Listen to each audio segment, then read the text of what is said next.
Welcome to another movie reading, this time for Requiem for a Dream. Now, I've been meaning to do this for a while, but honestly, this movie is extremely depressing, and I don't recommend it if you're not in a good mood, because it will probably make it worse. Actually, on second thought, if you're in a good mood, don't listen to this either. Before we get started, over 95% of people that listen to these movie readings are not subscribed. So if that describes you and you like these, please do so. Also leave a comment with any other movie reading you would like to hear. I've been doing a lot of comment requests lately, and I'm sure to not stop soon. I hope you enjoy this one. Requiem for a Dream. Screenplay by Hubert Selby Jr. and Darren Aronofsky. Based on the novel by Hubert Selby Jr. We fade in. On the TV is Happy Tibbins, America's favorite television personality. His charismatic personality shines for the entire world to see. His audience cheers wildly. Juice by Tappy, juice by Tappy, juice by Tappy. Ooh, Tappy's got juice, Tappy's got juice. Oh, Tappy. Thank you very much. Today's winner is a flight attendant from Washington, D.C. Will you please welcome Mary? Suddenly the plug is pulled. The TV flickers off. We then cut to Harry Goldfarb, young 20s, is an eccentric kid with a seductive smile. He tries to stop his mother, Sarah Goldfarb, from locking herself in the closet. Ma, come on, Ma. Harold, please. Not again, the TV. She slams the door closed, and Harry talks to the shut door. Why do you have to make such a big deal out of this, eh? You know you'll have this set back in a few hours. No answer. Why do you gotta make me feel guilty? Harry walks across the room to the early 80s TV with ridiculous rabbit ears. Sarah locks the door and retreats to the back of the closet. Harry starts to push the set on its stand when suddenly it jerks and almost falls. Harry spies a thick bicycle chain going from around the TV to the radiator. Jesus, what are you trying to do, eh? You trying to get me to break my own mother's set or break the radiator? Harry marches to the closet. And maybe blow up the entire house? You trying to make me a killer? Your own son? Your own flesh and blood? What are you doing to me? Your own son?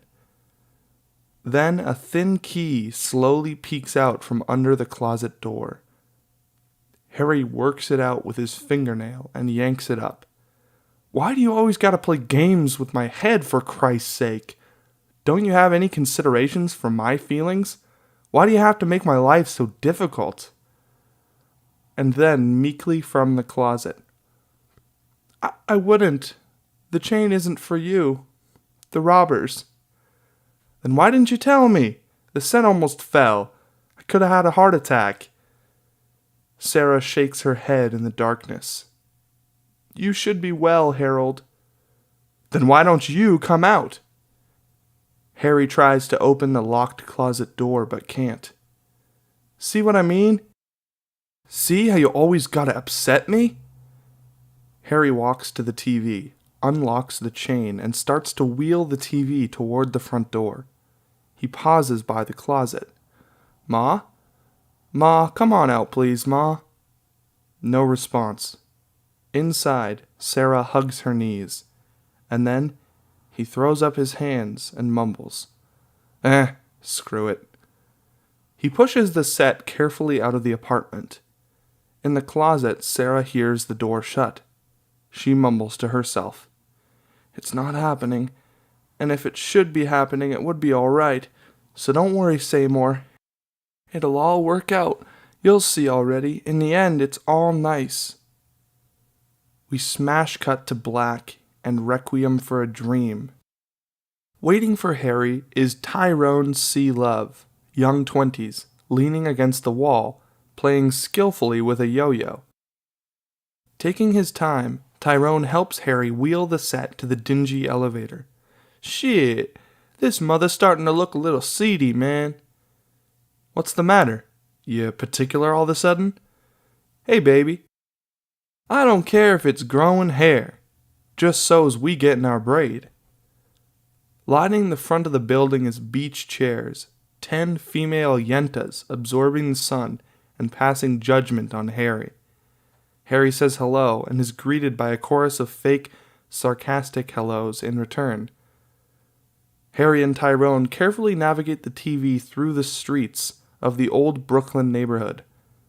They go under the elevated train, past the giant dying projects across the boardwalk, and beneath the shadows of the towering parachute jump, and through the cracking and boarded-up amusement park. On the screen, white letters. Summer. Old and squat Mr. Rabinowitz shakes his head as Harry and Tyrone push the set into his store. He stands behind a cage of bulletproof glass with all of the pawnshop's possessions. So look, the table too already. Hey, what do you want from me? I can't schlep it on my back. You got a friend. Hey man, I ain't my leper's schlepper. Harry chuckles. Such a son, a gonif. Your mother needs you like a moose needs a hat rack. The pawn shop owner clucks his tongue and slowly counts out the money. We then see a quick montage. A lighter flicks. Liquid on a spoon sizzles. A tourniquet snaps. Needle sucks. Hand slaps vein. A thunderous rush of liquid. And finally an ecstatic sigh. Tyrone's pad is run down, but it'll do. Tight on Harry's back, spinning a record on the turntable and halting the beat. Then he lets the other turntable spin and start a new tune. Shit, that's some boss skag, man. I mean dynamite. Yeah, man, something else. Harry calmly watches the record spin. Tyrone and Harry sit at the counter of an all-night donut shop, sipping hot chocolate and eating chocolate crullers. You know what we ought to do, man, huh? We ought to get a piece of this Brody shit and cut it and off it, you dig? This stuff's good enough to cut in half and still get you wasted. We could double our money, easy. That's right. And then we buy a couple of pieces and we got something else going, man. It sure would be righteous. In no time we get a pound of pure straight from Sal the Geep. No hassles, that's all I want, no hassles. Just then, a hulking cop sits down on the stool next to Harry. Tyrone and Harry both fall silent and slowly sip their hot chocolates. Harry looks down at the cop's gun. It's maybe 6 inches from his hand. Slowly, he reaches over and undoes the safety latch on the cop's holster. Tyrone's eyes fill with fear. The waitress comes over and gives the cop his coffee. Can I get you, Just then, Harry yanks the gun out of the holster. The cop spins around and Harry retreats. Hey, hey! Harry smiles as the cop charges. Tyrone snickers. Then Harry tosses the gun over the cop's head.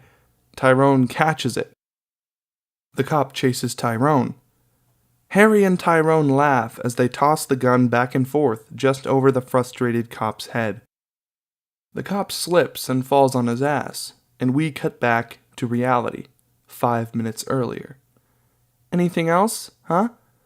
Tyrone butts Harry. Harry looks up at the waitress, who stares at him. The towering cop looks over as well. Well? No, just the check. The cop returns to his donut. Mr. Rabinowitz shakes his head as Sarah enters. He pulls out a ledger book that is labeled Sarah Goldfarb's TV. Good evening, Mrs. Goldfarb. Good evening, Mr. Rabinowitz, though I'm not sure how good it is. And you? So what can I say? Are you wanting your TV? Yes, if you don't mind. Sarah pulls a crinkled $10 bill out of the corner of her blouse and hands it to Mr. Rabinowitz.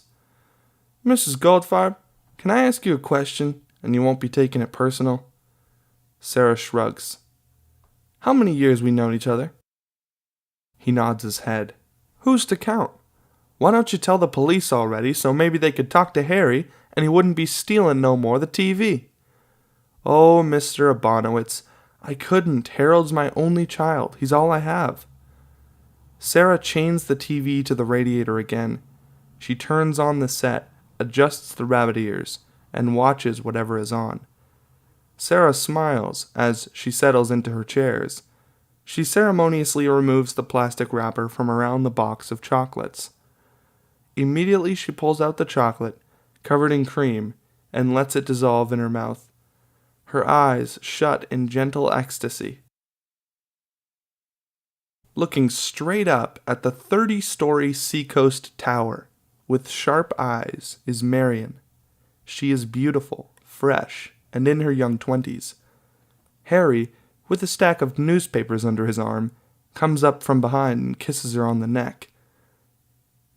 Harry randomly presses one of the countless buzzers. An old lady responds a moment later. "Hello? Who is it?" Harry mumbles into the speaker. He and Marion try to hold their laughter. "Who?" Harry mumbles again. When the buzzer rings on, we're in the elevator. In black and white video, a security camera watches Harry and Marion jump around as they head to the top floor. Harry dips his head out the open doors. All clear. He grabs Marion and they dash to the stairwell, where red, bold warnings on an emergency exit roof door threaten alarm if the door is opened. What do we do now? Harry pulls out a wire from his back pocket and shorts the alarm. Then he kicks the roof door open. White light rushes in. Sarah's living room. Her phone is ringing, and Sarah leans toward it, but she continues to adjust the rabbit ears on her set, torn between the priority of the two activities. Finally, 4 rings later, she lunges for the phone and flops down in her viewing chair. She is greeted by a cheery voice. "Hello? Mrs. Goldfarb? Mrs. Sarah Goldfarb?" "It's me, speaking." The voice is so enthusiastic that she looks over to the TV to see if it's coming from there. "Mrs. Goldfarb, this is Lyle Russell from Malin and Block." "I'm not interested in—" "Wait, Mrs. Goldfarb, I'm not selling anything. Nothing. I just want to offer you a chance to be on television." "Television?" "That's right, Mrs. Goldfarb." "Look, I don't have any—" "I'm not looking for money, Mrs. Goldfarb. I'm calling you to tell you you've already won. Your name was selected from a long list of available contestants. You've been chosen, and you now have an opportunity to be on television." "Me on television?" Sarah's eyes light up. "That's right, Mrs. Goldfarb. You on television." "I never thought I'd be on television. I'm just a—" Malin and Block discovers contestants from most of America's favorite television shows. "Oh, me? I can't." "Yes, Mrs. Goldfarb, you. Congratulations." "I can't tell you why you're so lucky, but you are. Congratulations." Sarah falls against the back of the viewing chair. One hand clutches desperately at the phone, the other on top of her dress. Her eyes bulge. Her mouth hangs open. "You will receive all necessary information in the mail, Mrs. Goldfarb. Goodbye, and God bless." Click. Sarah tries to catch her breath. She awakens from her ecstasy when the phone beeps its off-the-hook sound. Sarah picks up a framed photo. The picture was taken on Harry's high school graduation day years ago. Harry, in the middle, is an 18-year-old in cap and gown. Sarah's husband, Seymour, hovers over Harry's left shoulder. On Harry's right is a younger-looking Sarah. She is 30 pounds lighter, has brilliant red hair, and wears a red dress and gold shoes. Sarah stares at her outfit. Then, she rushes to the closet. As she hums a tuneless monotone, she carefully pulls out the last dress on a hook. She ceremoniously removes the dry-cleaning plastic and smiles at her red dress. She puts it on. In the mirror, she looks over one shoulder and then the other. She tries to zip up the back, but after half an inch and many minutes of exertion, she gives up. On her hands and knees, she searches through mounds of shoes for the special pair. She pulls out the gold shoes and dusts them off. Shakily, Sarah puts them on.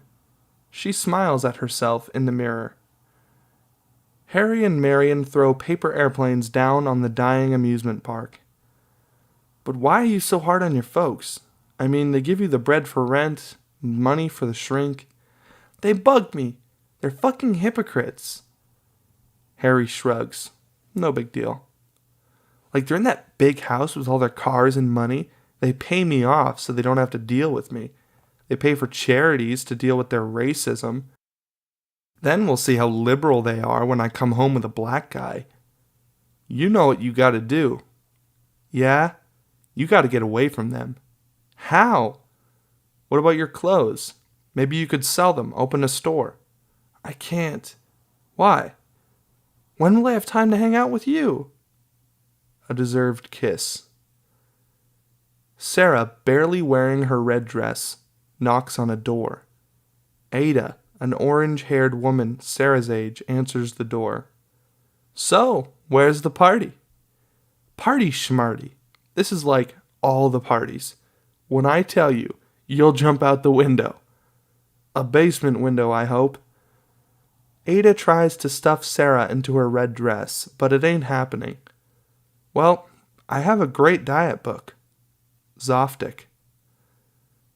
Marion grabs Harry's short-circuit wire. Harry, who's already inside, looks at his girl's mischievous eyes. Marion? Harry gets it. He smiles, and then Marion yanks the wire. The alarm screams. Harry and Marion bolt to the top floor, where both elevators charge the top floor. They're coming! Harry grabs Marion's hand and pulls her down the hallway.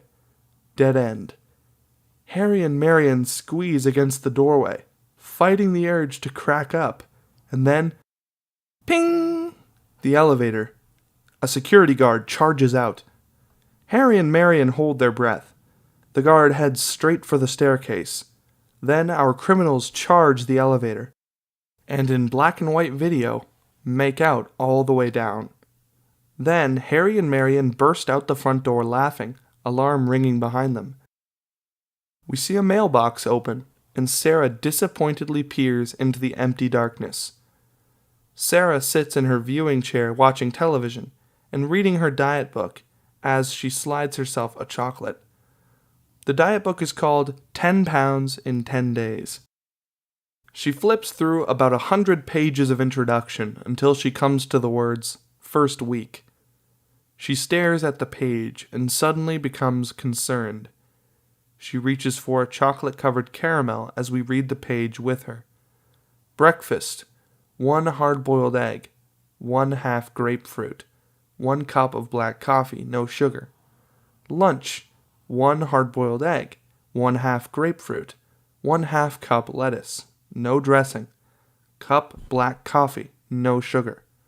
Dinner, 1 hard-boiled egg, 1/2 grapefruit, 1 cup black coffee, no sugar. Drink at least 2 quarts of water each day. Sarah stares and chews her eyes, focus on the words. Number 1 and 1/2. They focus on the repetition of meals. They focus on the insanity, searching for the real information between the lines. She hears a giggle and turns to look at the refrigerator. The fridge tremors slightly, a small mechanical rattle. Defeated, she drops the book and reaches for another chocolate. Her head begins to hang, and tears begin to well up in her eyes, and then she notices something on the television. Now, let's meet our next winner. Straight from Brighton Beach, Brooklyn. Let's give a juicy welcome to Sarah Goldfarb. There she is, herself dressed in red, her hair gorgeous red, walking across the screen, so slim, so trim, so sexy.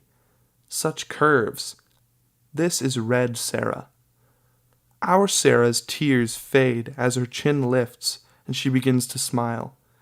She watches Red Sarah pose for the television audience. She can hear the applause and the wolf whistles. She puts the chocolates away and lifts up the book. New Hope. Bright summer sun shoots through the window of Marion's apartment and screams across Marion's living room until it slows and falls upon Harry and Marion. They are asleep, fully dressed in each other's arms.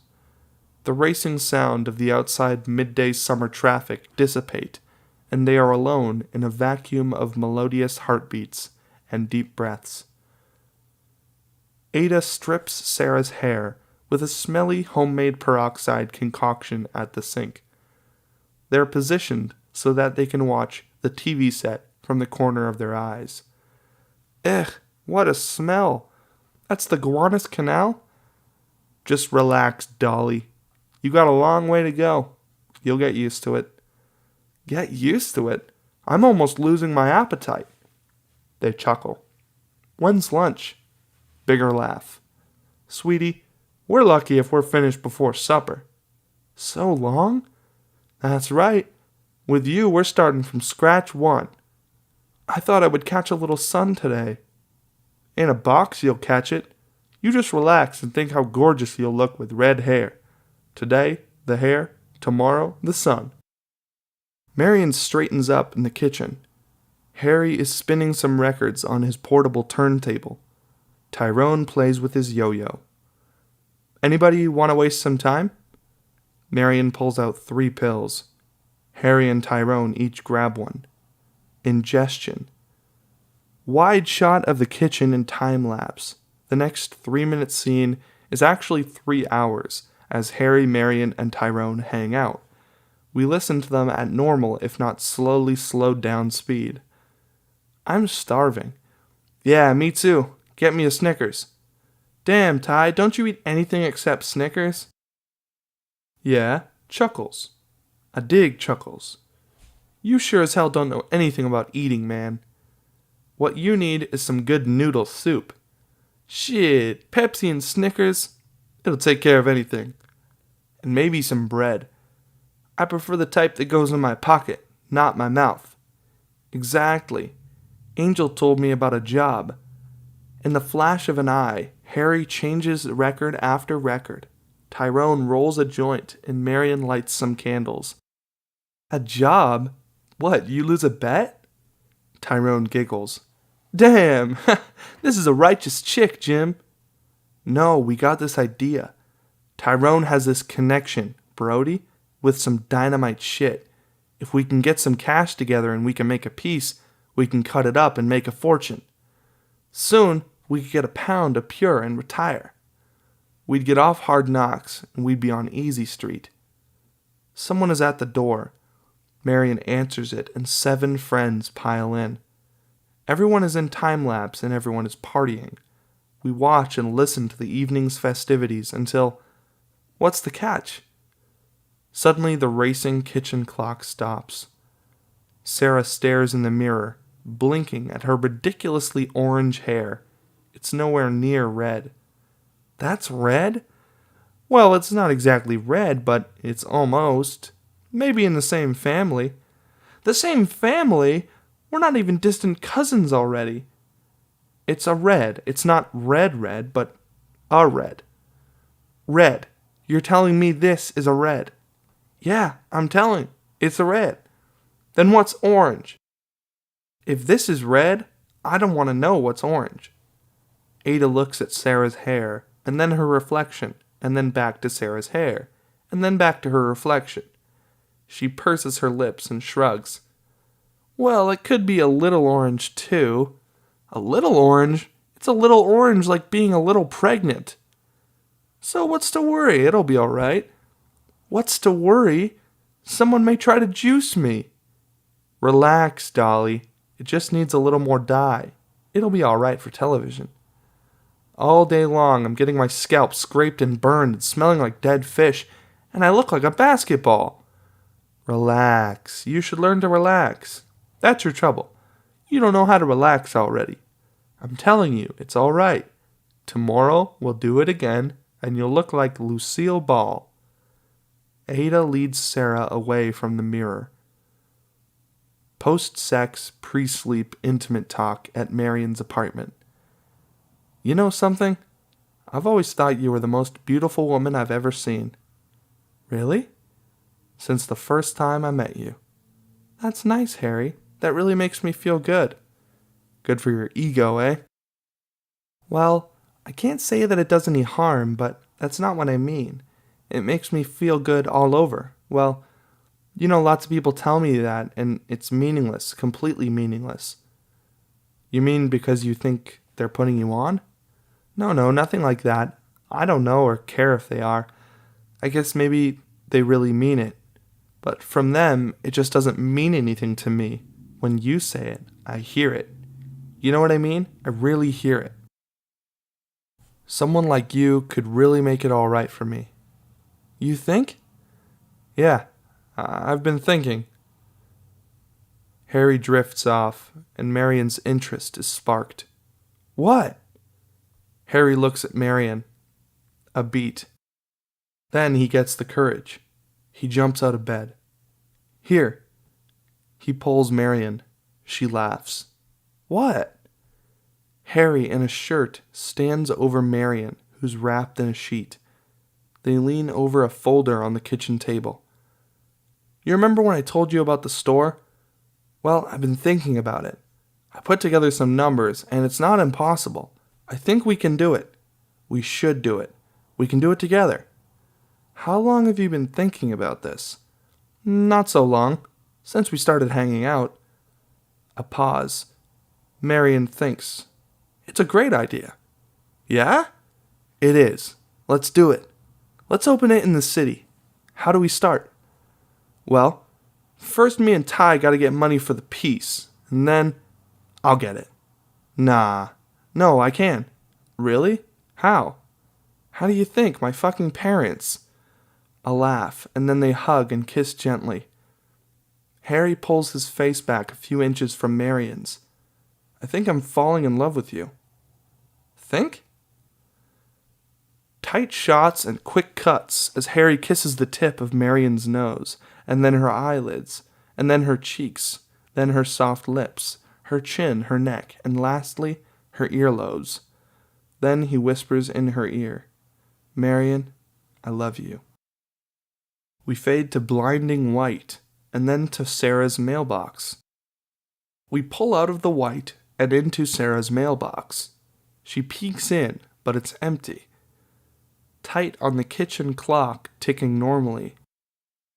On Sarah's breakfast. 1 hard-boiled egg, half a grapefruit, and a mug of black coffee. On the directions in Sarah's diet book. Sarah blinking at her meal. A sigh. We watch as she tries to enjoy her breakfast. After the food is gone, she fills a glass of water. As she sips it, she notices her hand reaching for something more to eat. Tight on the kitchen clock, ticking real slow. Her Timex the same. We see her eyes, her lips, her twitching fingers. A quick glimpse at the fridge. She grabs her stomach and says to it, Stop already, and then to herself, You'll feel better in the red dress than a cheese Danish. Marion throws some cold water on her face. She looks at her naked body in the mirror. She feels lifeless, drab, and dead. Quick cuts of tinfoil crinkling, powder sprinkles, lighter flicks, smoke drifts, straw sucks, a pleasure sigh. Once again, Marion looks in the mirror. Now she's alive and gorgeous. Rays of golden light encase her body in a gentle glow. She cups her hands under her breasts and smiles as she turns and poses, admiring their size and firmness. Not bad, she thinks. Nothing in the mailbox. Sarah tries to watch TV, but the fridge beckons her. Tight on the kitchen clock, slowly ticking. The fridge shudders. Frustrated, Sarah grabs her folding chair and heads out. The outside of the building is lined with old yentas, sitting in beach chairs catching the sun. A few have reflectors and stare up at the sun. Sarah exits her building and lets the sun hit her hair. Her friend Ray says something first. Ada told us. It's gorgeous.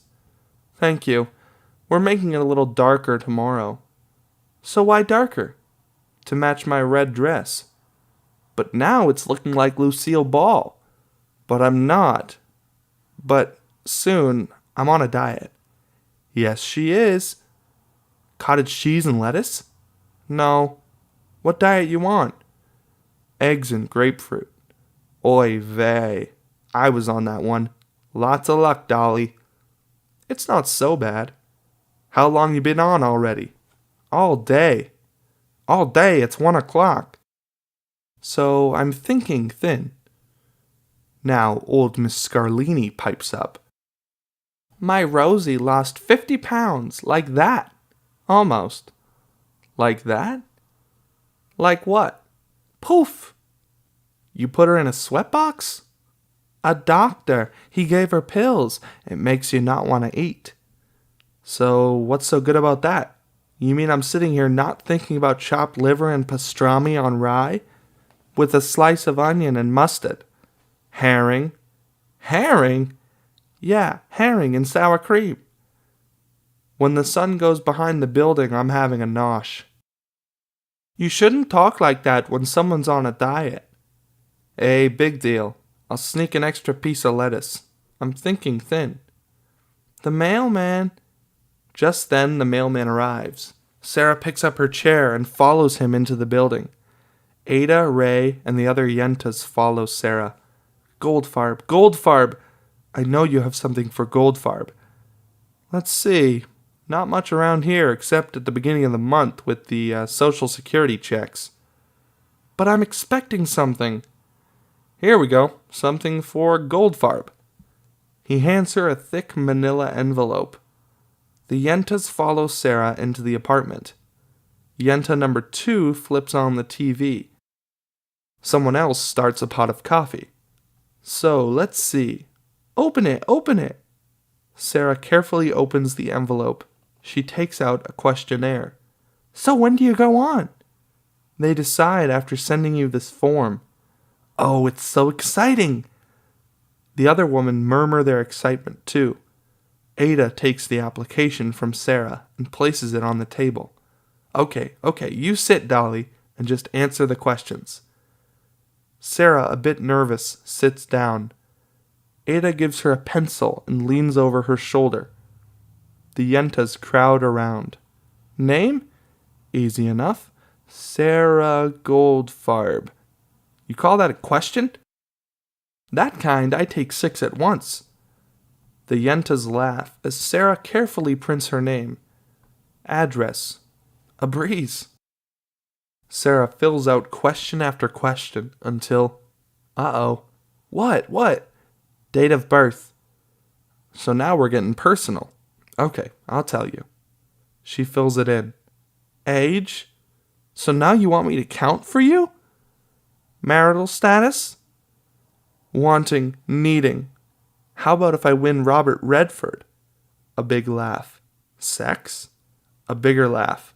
Please? The biggest. That's it, Dolly.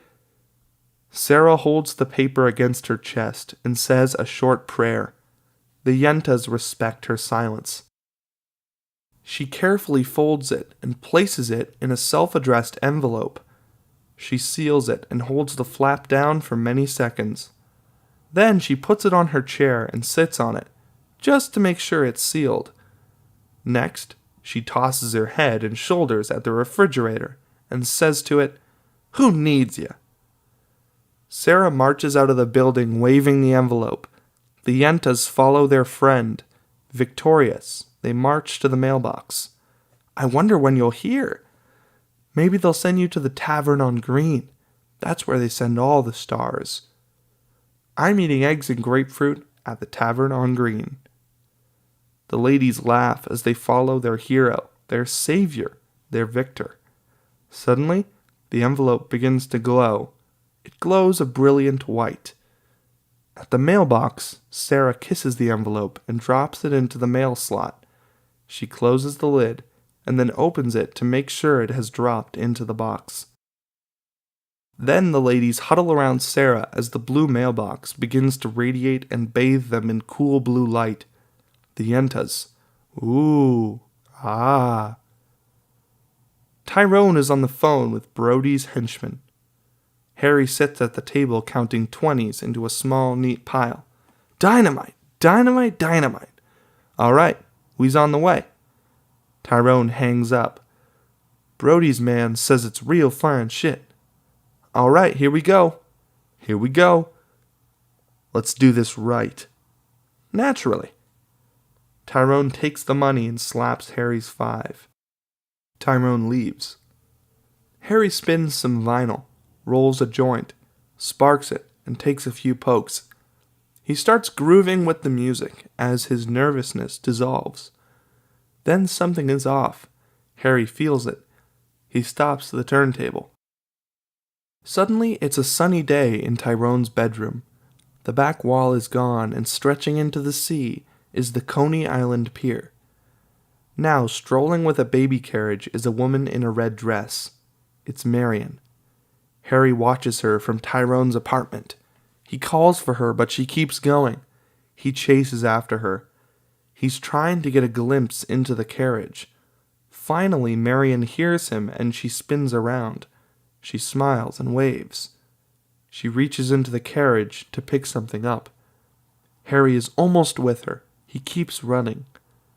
Just as he's about to get a peek, he stops and hears a key in the lock. We spin around, and Tyrone enters the room with a big-ass, shit-eating grin on his face. He drops a little package on the table. There it is, Jim. Huh? There it is. Harry snaps out of it, and he looks at the package. Shall we try? Wait, Ty. This is our chance to make it big, and I mean really big. We don't have to be dealing in no petty-ass piece all our lives. We play it right, and we can get a pound of pure. But if we get wasted, we'll fuck it up. Right on, baby. I'm not jiving you. I don't want to be running no streets the rest of my life in no ripped sneakers, my nose running down my chin. All we gotta do is have a little taste so we know how much to cut it. Fair enough. Palms slap and then flick, sizzle, snap, suck, slap, rush, sigh. And flick, sizzle, snap, suck, slap, rush, sigh. Tyrone and Harry look at each other with flushed faces and hanging heads. They grin at each other. Shit. Then they laugh and laugh and laugh. Marion sits in front of the Wonder Wheel watching the summer crowd play.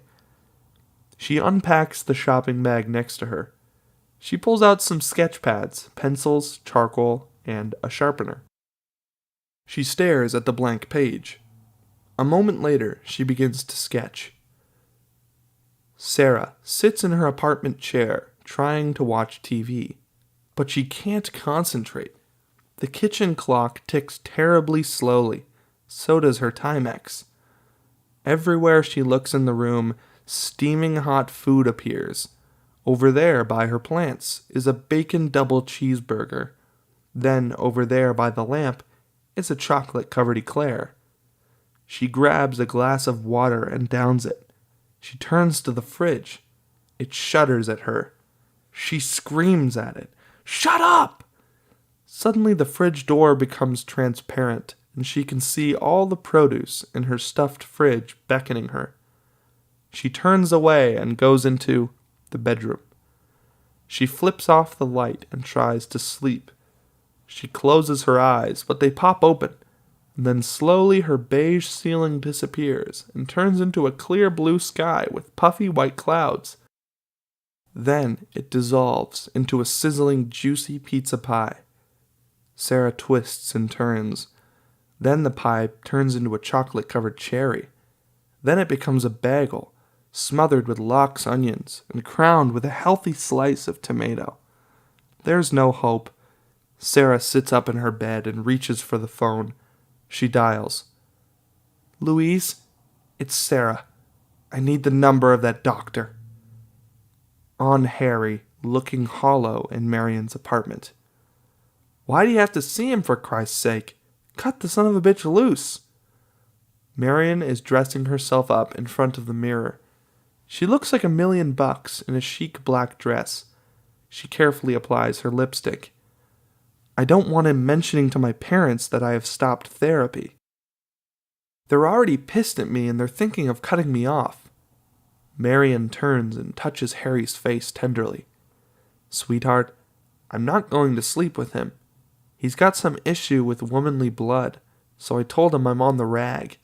He's planning on getting home after the concert. Harry tries not to sulk, but his chin dips. Then Marion chuckles, but Harry doesn't respond. Suddenly, she shrugs him and squeals with absolute glee. Oh, Harry, you're jealous.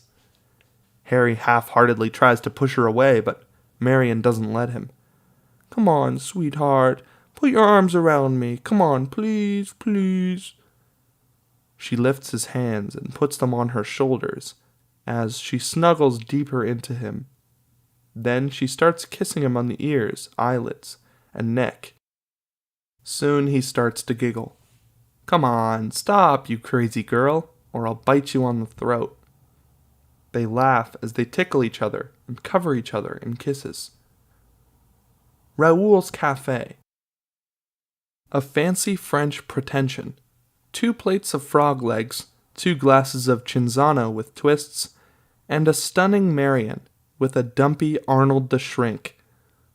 I'm disappointed that you are indisposed. Is Anita out of town or something? Why do you ask? I'm just curious if she's indisposed. Marion? No, she's fine. Can I ask you something personal, Arnold? What is it? Arnold leans in, and then she fucks with him. She tells him he's got something on his face when he doesn't. She tortures him until all she can do is laugh. Sodium streetlight pops as Tyrone cold lamps by a beat-up bodega. A black hand slaps Tyrone money. The money slides into his pocket. Tyrone's eyes swish left and then right. He slips something out from behind the tire of a parked car and slaps a bag of white powder back. Pop, slap, slide, swish, slip, slap, again, and again, and again. Neon crackle as Harry chills outside an OTB. A white hand slaps Harry money. The money slips into his pocket. Harry's eyes swish right then left. He clinks something out of a trash can. He then slaps a bag of white powder back. Crack, slap, slip, swish, clink, slap. Again and again and again. Harry spins Marion around. We're on our way, baby. We're really on her way. Harry, it was great out there. Everyone is thirsty. I'm so glad. And baby, I'm drawing again. I'm drawing. I can't stop. Marion takes out her sketchbook. She shows him her sketches. Harry and Marion lean into each other, suddenly hugging each other, kissing, dreaming, and believing. Dr. Pill's examining room. A skinny nurse weighs and measures Sarah. How are you? Fine. That's why I'm here. They both laugh. The nurse takes Sarah's blood pressure. How's your hearing and vision? I have both. The nurse laughs again. Now, wait just a minute. The nurse smiles and leaves. A moment later, Dr. Pill enters. He looks at the chart the nurse filled out, and then he smiles at Sarah. I see you're a little overweight. A little?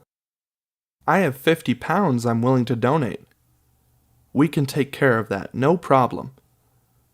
Hip-hop mini montage. Tight shots of dope being cut, plastic bags being filled, Tyrone and Harry dealing. Marion sketching and sewing. Harry and Marion kissing. Harry spinning tunes, Flick, sizzle, snap, suck, slap, rush, sigh and crinkle, sprinkle, flick, drift, suck, sigh.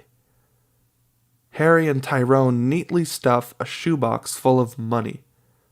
They put a rubber band around the box and hide it in the back of the closet. Harry gives Tyrone 5. Tyrone gives Harry 5. An empty store during the day. In photographs, a straight real estate agent shows Harry and Marion around the empty store. Outside, the agent snaps a photo of the lovers in front of the store. We cut to Sarah's kitchen. On the table in front of her are 4 bottles of pills and the instructions. Purple in the morning, red in the afternoon, orange in the evening. She says to the refrigerator, "That's my 3 meals, Mr. Smarty Pants." And then to herself, "Green at night." Just like that. 1, 2, 3, 4. She pops a purple. A pill cap pops off. Pill hits hand. Mouth gulps. Pill cap snaps on. Then she heads to the fridge and makes herself a smoked fish and cream cheese sandwich on an onion Kaiser roll. She shows off to the fridge as she devours it. Then she makes a cup of coffee. An empty pot tinkles into place. The coffee perks. The coffee drips. And then Sarah slurps, slurps, slurps.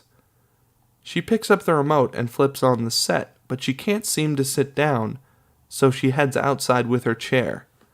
She peeks in for anything to the mailbox. Nothing. Marion and Harry play skee-ball. Marion hits a 50 and smiles. Harry stops playing. "Yeah, that's what I'll do." "Huh?" "For my mom. I've been thinking of getting something for her, some kind of present, but I don't know what to get." "Well?" I finally asked myself, what's her fix? Television, right? If ever there's a TV junkie, it's the old lady. I figure I owe her a new one anyway with all the wear and tear her set got from being schlepped back and forth to old Abe's. You really love her, don't you? I don't know. I guess so. One time I feel one way and the other time I feel something else. Most of the time I just want her to be happy. Let's go get it now. Well, come on. I don't want to deal with salesmen. Oh, come on. Gets an idea. Let's push off first. It's still early. We shouldn't get going until tonight. Yeah, I know, but this is different. After all, I was always using the old lady's set to cop money, so now we'll use a little stuff to get her a set. Marion doesn't fight him. Then there's a flick, sizzle, snap, suck, slap, rush, and sigh. And crinkle, sprinkle, flick, drift, suck, and sigh. Inside Sarah's apartment, the coffee tinkles, perk, drip, slurp, slurp, slurp, and pill, pop, hit, gulp, snap. Sarah starts to clean the apartment. Time races by as she intricately cleans every single square inch of the kitchen. She cleans the inside of the fridge and dumps all the food. Next, she moves into the living room and continues to clean, and then everything slows down. Sarah collapses into her viewing chair in front of the TV. She tries to watch, but she's squirming in her seat. She notices something wrong. She's not sure what, so she heads into the bathroom. In the mirror, she stares at her clenched teeth grinding. She wonders what this means. She shrugs and takes the green pill. Pop, hit, gulp, snap. Back to the living room, Sarah sits in front of the TV and watches Happy Tibbins preach. Slowly, she dozes off. Tyrone's old pad has been spruced up. It's filled with tons of cool toys. It's like Christmas morning. Beautiful and very young Alice lies naked on the giant bed, staring at Tyrone. He sits naked at his desk, playing with flip books. First there's a wacky duck dancing. Then there's a crying GI soldier. "Why don't you come back to bed, honey?" "Shit, plenty of time for that woman. I got my cool-ass toy I'm grooving behind." Tyrone picks up another flipbook and lets things rip. The animation suddenly turns into live action, and we are following the back of a little boy. The boy runs across a black room into the arms of a beautiful woman. The boy is Tyrone, and the woman is Tyrone's mother. I told you, Ma, one day I'd make it. You don't have to make anything. You just gotta love your mama. The image of the boy and mother dies when the flipbook ends. Tyrone looks at it sadly. What are you doing, honey? Thinking about you, baby. What I'm gonna do to you. Tyrone leaps into the bed, and Alice squeals playfully. Don't do that, Tyrone. You'll scare me to death. Oh, little mama, I wouldn't want to scare you. I don't want to scare nobody. All I want from life is no hassles and some peace and harmony. And I want it from the finest fox that ever lived. Sarah's mailbox is still empty. Pop, hit, gulp, snap, and tinkle. Perk, drip, slurp, slurp, slurp. The Yentas all rise when Sarah comes out, and they move their chairs so that she can have the proper seat in the sun. Sarah, you know yet when? Are you hearing anything? Nothing yet. You can bring friends? How should I know? They should let you bring at least a schlepper. Who's going to carry home all those prizes? Believe me, I'll get them home. Especially Robert Redford. For him, I don't need a schlepper. But Sarah is having a hard time sitting still. She looks up and down the street for the mailman and paces around her friends. They watch her with a bit of concern. Then Mrs. Scarlini comes out of the building for sunning. Sarah grabs her and hugs her. I love you forever. I can't believe it, but I'm not even thinking of food. If you put down a big bowl of chicken noodle soup, I won't eat it. Thank you so much, Rosie. Thank you. Alice and Tyrone make some crazy love. Arms flail, teeth bite, mouths scream. Some crazy love. Sarah stands in front of the mirror trying on a red dress. The dress won't close. Pop, hit, glub, snap. The red dress gets a little closer, and a little closer. Harry squirms in the back seat of a cab wearing a sharp new pair of slacks, a sports shirt, and a pair of new shoes. He nervously pats down his hair and adjusts his collar. The Yentas all admire Sarah's slim figure until the mailman approaches. Everyone turns to him hoping. He grins and shakes his head. When I see it, I'll be waving it all over the place. The mailman enters the building. A cab pulls up. Harry steps out. He stares at the intimidating line of Yentas. Sarah stares for a brief second, not computing this apparition. Then she jumps up and wraps her arms around him, almost knocking him off balance. Harry! She kisses him, and he kisses her. She's so excited, she kisses him again. Hey, take it easy, Ma, you'll crush me. He gives her a quick smile as he adjusts his clothes. Come inside, Harry. I'll make you a pot of coffee, and we'll have a visit. She grabs his hand and heads to the entrance. Sarah makes a pot of coffee as she bustles around grabbing cups, saucers, spoons, milk, and napkins. Harry stares wide-eyed at his hyperactive mother. He tries to get a word in, but can't. So, how are you, Harry? You're looking so good. You want something to eat? No, Ma. A little nosh, maybe, or cake? I'll go get some if you want, but I don't have anything in the house, but Ada will have something, a cupcake maybe. No. Finally, the coffee is ready, and she fills 2 cups. You want to eat something? He almost screams. No, Ma, nothing. Sit. Sit, for Christ's sake. You're making me dizzy. You notice something? You notice I'm slimmer? Yeah, I guess you are, Mom. 25 pounds. You believe it? 25 pounds, and that's just the beginning. That's great, Ma. That's really great. I'm really happy for you. But sit down, eh? Sarah sits. Harry is bewildered. I'm sorry I haven't been around for a while, Ma, but I've been busy, real busy. Sarah nods as she clenches her jaw.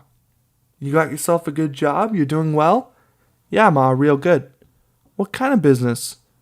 I'm sort of a distributor, like, for a big importer. My own. Oh, I'm so happy for you. Sarah gets up and smothers Harry with kisses. Hey, Ma, easy, eh? You're killing me. Christ, what have you been doing, lifting weights? Your own business. Oh, Harry, I knew when I saw you that you had your own business. I always knew you could do that. He smiles. Yeah, Ma, you were right. I made it, just like you said I would. So now maybe you'll meet a nice girl and have a baby? I already met one. Sarah squeals and squeaks and starts to jump out of her chair.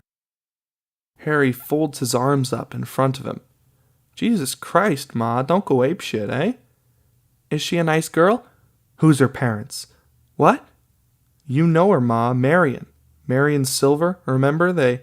Oh, Silver, of course. I know, Manhattan Beach.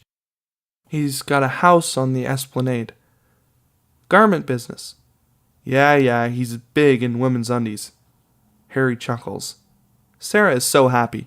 She can't stay sitting. She refills their cups. Before you go bouncing all over again and make me forget, what I want to tell you is I got you a present, and... Harry, I don't want a present. Just have a baby. Later for that, eh? Will you let me tell what I got for you, will you? Sarah nods, grins, grinds, and clenches. Christ, you're really something else today. Look, I know... Well, what I'm trying to say is, well, I know I ain't being the best son in the world. Ah, Harry, you're a good... No, please, Ma, let me finish. I'll never get it out if you keep interrupting me. I'm sorry for being such a bastard. I want to make it up. I mean, I know I can't change anything that's happened, but I want you to know I'm sorry, and I love you, and I want to make it right. Harry, I don't know why I do these things. I don't really want to do them. It sort of happens, I guess. I don't know. It's all kind of goofy somehow, but I really do love you, Ma, and I want you to be happy. So I got you a brand new TV set, and it's going to be delivered in a couple of days from Macy's. Sarah squeals, but Harry wards her off with his hands. She sits down, grins, and grinds her teeth.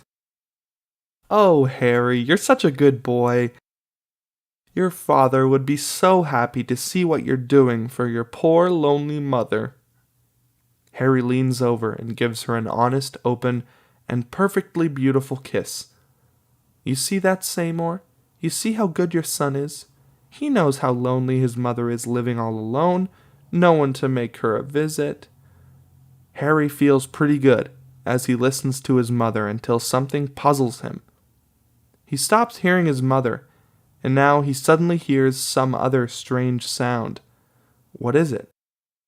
He looks around until he looks at his mother. Suddenly he is filled with surprise, disbelief, and confusion. The noise he hears is his mother's teeth grinding tight on Sarah's mouth. Harry leans across the table. Hey, Ma, you dropping uppers? What? You on uppers? Now he's getting angry. You're on diet pills, aren't you? Sarah is suddenly stunned. She's completely bewildered. On? What is on? How come you lost so much weight? I told you I'm going to a specialist. A specialist? What kind of specialist?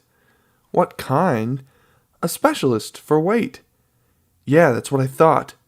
You're making a croaker for speed, ain't you? Harry, are you all right? She shrugs. I'm just going to a doctor. I don't know from croaker making. What does he give you, Ma? Eh? Does he give you pills? Of course he gives me pills. He's a doctor. Doctors give pills. What kind of pills? What kind? A purple one, a red one, an orange? No, I mean what kind? They're round and flat. Harry rolls his eyes. I mean, like, what's in 'em? Harry, I'm Sarah Goldfarb, not Albert Einstein. How should I know what's in them? Look, Ma, does the stuff make you feel good, sort of, and give you lots of pep? Well, Yeah, I guess, maybe a little. A little? Jesus, I can hear you grinding your teeth from here. But that goes away at night. At night? When I take the green one, in 30 minutes I'm asleep. Poof, just like that. Harry shakes his head and rolls his eyes. Ma, you gotta cut that stuff loose. It's no good. Who said it's no good? 25 pounds I lost. Big deal. Do you want to be a dope fiend, for Christ's sake? What's this dope fiend? Am I foaming at the mouth? He's a nice doctor. Ma, I'm telling you, this croaker is no good. How come you know so much? How come you know more about medicine than a doctor? I know, Ma. Believe me, I know. You'll get strung out, for Christ's sake. Come on, I almost fit in my red dress, the one I wore at your high school graduation, the one your father liked so much. I remember how he looked at me in that red dress. It's not long after that he got sick and died, and you were without a father, my poor baby. But thank God he saw you happy for a little. What's with the red dress? What is that? I'm going to wear the red dress on, Oh, you don't know. I'm going to be on television. I got a call and an application and... Come on, Ma, who's pulling your leg? I'm telling you, I'm being a contestant on television. They haven't told me when, but you'll see. You'll be proud when you see your mother in red dress and gold shoes on television. What's the big deal about being on television? Those pills will kill you before you even get on, for Christ's sake. Big deal? You drove up in a cab. You see who had the sun seat? You notice your mother in the special spot getting the sun? You know who everybody talks to? You know who's somebody now? Who's no longer just a widow in a little apartment who lives alone? I'm somebody now, Harry. Everyone likes me. Soon millions of people will see me and like me. I'll tell them about you and your father. I'll tell them how your father liked the red dress and how good he was to us. Remember? Harry nods. Defeated, he stares at the floor. And who knows what I might win? A new refrigerator, a Rolls Royce, maybe? Robert Redford? Robert Redford? So what's wrong with Robert Redford? Harry blinks and shakes his head. Bewildered, he surrenders to her flow. Sarah looks at her entire family, and a softness overtakes her. It's not the prizes, Harry. It doesn't make any difference if I win or lose. It's like a reason to get up in the morning. It's a reason to lose weight so I can be healthy. It's a reason to fit in the red dress. It's a reason to smile already. It makes tomorrow all right. Close to Harry. What have I got, Harry? Why should I even make the bed or wash the dishes? I do them, but why should I? I'm alone. Seymour's gone, you're gone. I have no one to take care of. Anybody. Everybody. What do I have? I'm lonely, Harry. I'm old. Harry fidgets. His eyes blink. He tries. You've got friends, Ma. What? It's not the same. You need someone to make for. No, Harry, I like how I feel this way. I like thinking about the red dress and the television and your father, and now when I get the sun, I smile. I'll come visit, Ma. Now that I'm straight, my business is good, I'll come, me and Marion, honest. Ma, I swear, we'll come for dinner soon. Sarah shakes her head and smiles at Harry, trying hard to believe. Good. You bring her, and I'll make your soup and a roast. That sounds great, Ma. I'll give you a call ahead of time, okay? Good. I'm glad. I'm glad you got a nice girl and a good business. I'm glad.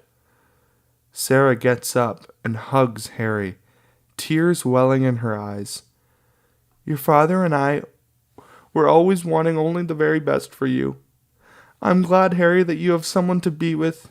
You should be healthy and happy and have lots of babies. Don't have only one. It's no good. Have lots of babies. They'll make you happy. Harry does his best to hug his mother. He fights his desperation to get away and holds on to her. Eventually, Sarah backs away and looks into his face, smiling. Look, I'm crying already. I'm so happy I'm crying. He forces a smile. I'm glad you're happy, Ma. I really love you, and I'm sorry. Sarah waves his apology away. Tosh tosh. I really am, but I'm gonna make it up to you now. You should just be happy. Don't worry about me. I'm used to being alone. A long, silent beat as child and parent smile at each other. Harry looks at his watch. I gotta go, Ma. I have an appointment in Manhattan in a little bit, but I'll be back. Good. I'll make for you. You still have your key? He shows her. Yeah, I got it, Ma. I'd better hurry. I'm late now. Goodbye, son. One more kiss and hug, and Harry is gone. Sarah stares at the door for many long moments. Then she takes her orange pill. Pop, hit, glup, snap, and washes it down with a fresh cup of coffee. Harry sits in the back seat, filled with worry and concern. Tears well up in his eyes until he can't hold it any longer. He sobs hard, real hard. A moment later, he collects himself and gets high. Flick, sizzle, snap, suck, slap, rush, sigh. Harry wipes away his tears. Sarah zips up the red dress. It closes. She swings around gloriously, and her locked jaw smiles at herself in the mirror. Her eyes glow. She begins to waltz by herself, humming. On the screen in white letters, Fall. Tyrone steps into a white limo with leopard skin upholstery. He exchanges fives with Brody, late 20s, bespectacled, highly intelligent looking, and his two henchmen. Brody doesn't speak. He signs to henchman number 1. Brody says you coming up quick, kid. Thanks, Brody. The henchman signs back, and then Brody responds. Brody wants to promote you. He wants to give you some more responsibility. Are you interested? Yeah. Brody say you fuck him, I'll kill you. I wouldn't do that, Jim. Just then, Tyrone notices the driver's door is open. Tyrone points. What the? Brody spins just when a white gunman leans in through the driver's door with a 9mm Glock. Bang, bang, bang. 3 bullets rip through Brody's body. Blood and guts splatter Tyrone, and Brody's dead body collapses into his lap. The henchmen pull out their pieces and return fire. One henchman gets splattered. The other kills the white man. Tyrone slips and scrambles out of the limo. The white gunman lies dead in the street. Tyrone runs. Frantic with blood all over him, he runs hyperventilating with panic until 2 cops give chase. Sirens and lights. They catch him and slam him against the wall. Cuff wrist 1, cuff wrist 2. In Sarah's apartment, pop, hit, gulp, snap. Sarah's living room is dominated by a gigantic towering black TV. The ominous hulk of technology stares down on Sarah, who sits in her lazy chair, staring at the set's cold, dark screen. Something is wrong. Some coffee. Tinkle, perk, drip, slurp, slurp, slurp. Nothing. So, one more. Pop, hit, gulp, snap. In Marion's apartment, flick, sizzle, snap, suck, slap, rush, sigh. Crinkle, sprinkle, flick, drift, suck, sigh. Harry and Marion lean against each other on the floor. They stare up at the ceiling. Sketches and pieces of Marion's clothing lie around them. Oh, Harry, I love you. You make me feel like a person, like I'm me and I'm beautiful. You are beautiful. You're the most beautiful woman in the world. You're my dream. Pop, hit, gulp, snap. Sarah sits still. She feels nothing. Coffee, tinkle, perk, drip, slurp, slurp, slurp. Still nothing. She picks up the bottles of pills from Dr. Pill and examines the labels. She looks really close. Then she calls Dr. Pill. Skinny nurse off screen. Doctor's office. Hello, this is Mrs. Goldfarb? No, Mrs. Goldfarb, I'm absolutely certain I've checked again. Are you sure you didn't give me the wrong pills? No? But maybe you gave me a smaller one last time. That isn't possible, Mrs. Goldfarb. You see, they're all the same potency. The change is in the color. All the purple are the same strength, all the red, etc. But something isn't the same. You're just becoming adjusted to them. At first, you get a strong reaction, but after a while it wears off and you just don't feel like eating. It's nothing to worry about, Mrs. Goldfarb. Click. Sarah stares at the phone and slowly hangs it up. She drops 2 pills in her hand. She stares at both pills, shrugs, and pops them. Pop, hit, gulp, snap. Then a small grin invades her face. Something is happening. She flips on the TV to Tappy Tibbins. Now let's meet our next winner. She's a beautiful woman with a winning sense of humor and a magical smile. Straight from Brighton Beach, Brooklyn. Let's give a juicy welcome to Mrs. Sarah Goldfarb. And there she is. Red, red, red. Sarah smiles at Red Sarah. The audience loves her. Juice by Sarah, juice by Sarah, juice by Sarah. Oh, Sarah's got juice, Sarah's got juice. Oh, Sarah.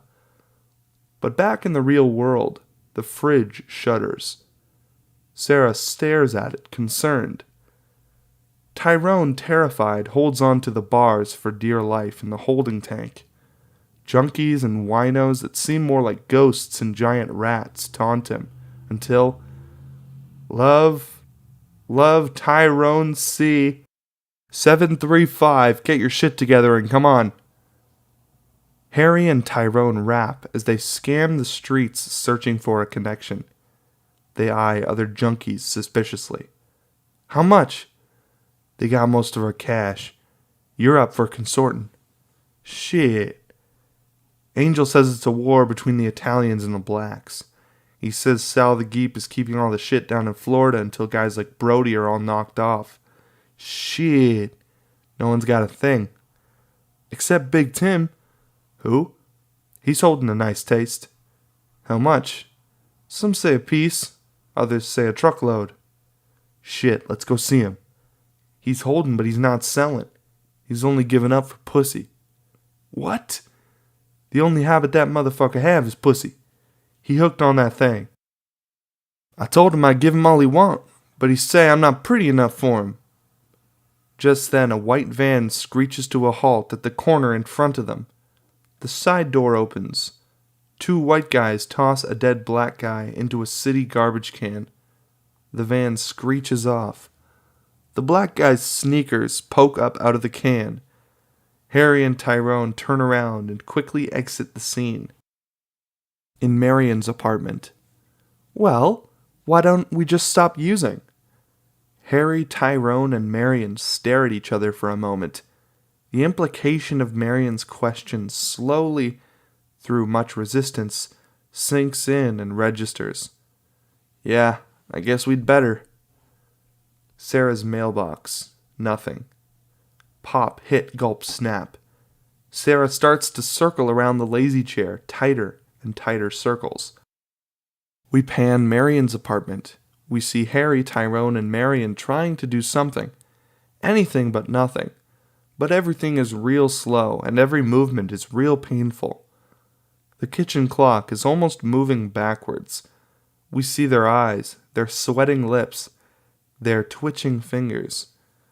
Sarah's mailbox is still empty.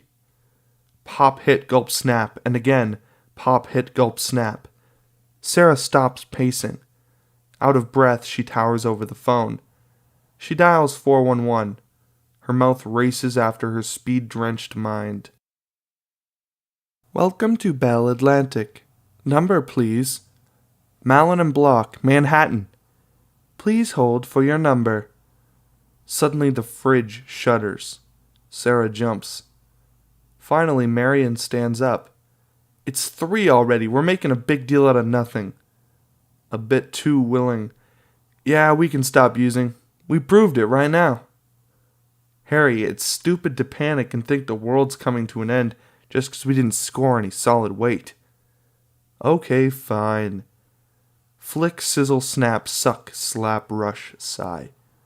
Crinkle, sprinkle, flick, drift, suck, and sigh. And then again, flick, sizzle, snap, suck, slap, rush, and sigh. Harry and Marion twist and turn in their bed. The sheets are covered in sweat. Finally, Marion bolts up in bed, gasping for breath. Harry turns on the light. You all right? Must have had a bad dream, I guess. Harry fills a glass of water. He notices that the spot where he normally shoots up his inner arm is sore and red. Marion is still panting when Harry returns with a glass of water. Maybe we should dip in now. It's all we have. Tyrone will score in the morning. It's a bitch out there. It'll be fine, sweetheart. I just know it will. Yeah, I guess. I'll get the stuff. I love you, Harry. Relief, for now. Crinkle, sprinkle, flick, drift, suck, and sigh. Sarah's apartment. Pop, hit, gulp, snap. Sarah downs a cup of coffee and goes to the phone. Out of the corner of her eye, she watches the fridge. She dials a number. Welcome to Malin & Block. If you know your party's extension, please enter it now.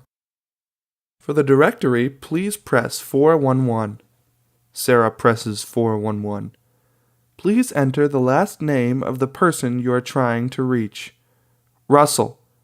Lyle Russell. Sarah starts to press the numbers. We're sorry. There's no one in the directory with that name. Please wait for an operator. A moment later, an operator answers. Malin & Block. I'm sorry, but I don't have his name listed in my directory. The television. What television? I don't know. I want to find out. Hold on a second. And then a loud shudder. The fridge is vibrating, and Sarah doesn't know what to do. Can I help you?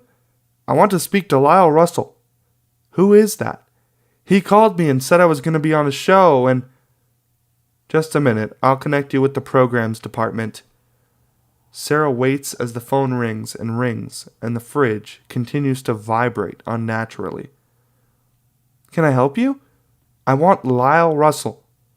Lyle Russell? Are you sure you have the right number? He's putting me on a show. A show? What show? Still on the phone, Sarah slowly walks over to the fridge. I'm afraid I don't understand. If you can't tell me, he called me and said I'm going to be on TV, and he sent me papers.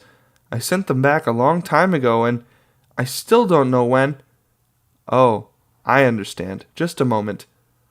Some more clicks. Sarah can barely stand. As she gets to the fridge, it slowly stops vibrating.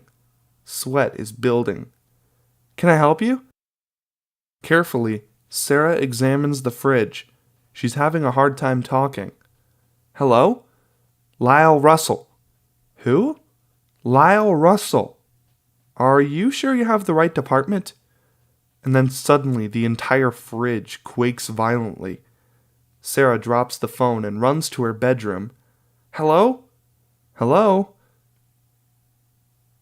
Marion expectantly watches Harry on the phone, and Harry hangs up. Well? Tyrone hasn't found anything. Nothing? Nothing. What are we going to do? I don't know. Well, you have to do something. It's your fault we don't have something for the morning. What are you talking about? You were all hot in the biscuit to get off last night. That's all bullshit. You didn't have to, and we could have had something now. What am I going to do, just sit and watch you push off and not go myself? Then don't put all the weight on me, that's all, and leave me alone. Pissed beat. I'm going to go meet Ty. Harry and Tyrone open the shoebox. They grab the last cash in it. Don't worry. We'll fill it up again, man. Things will get better soon. Then we'll be putting the bread back in the box. Harry and Tyrone wait by a payphone on an abandoned street corner. I just gotta call my mom. I don't know what to do with her.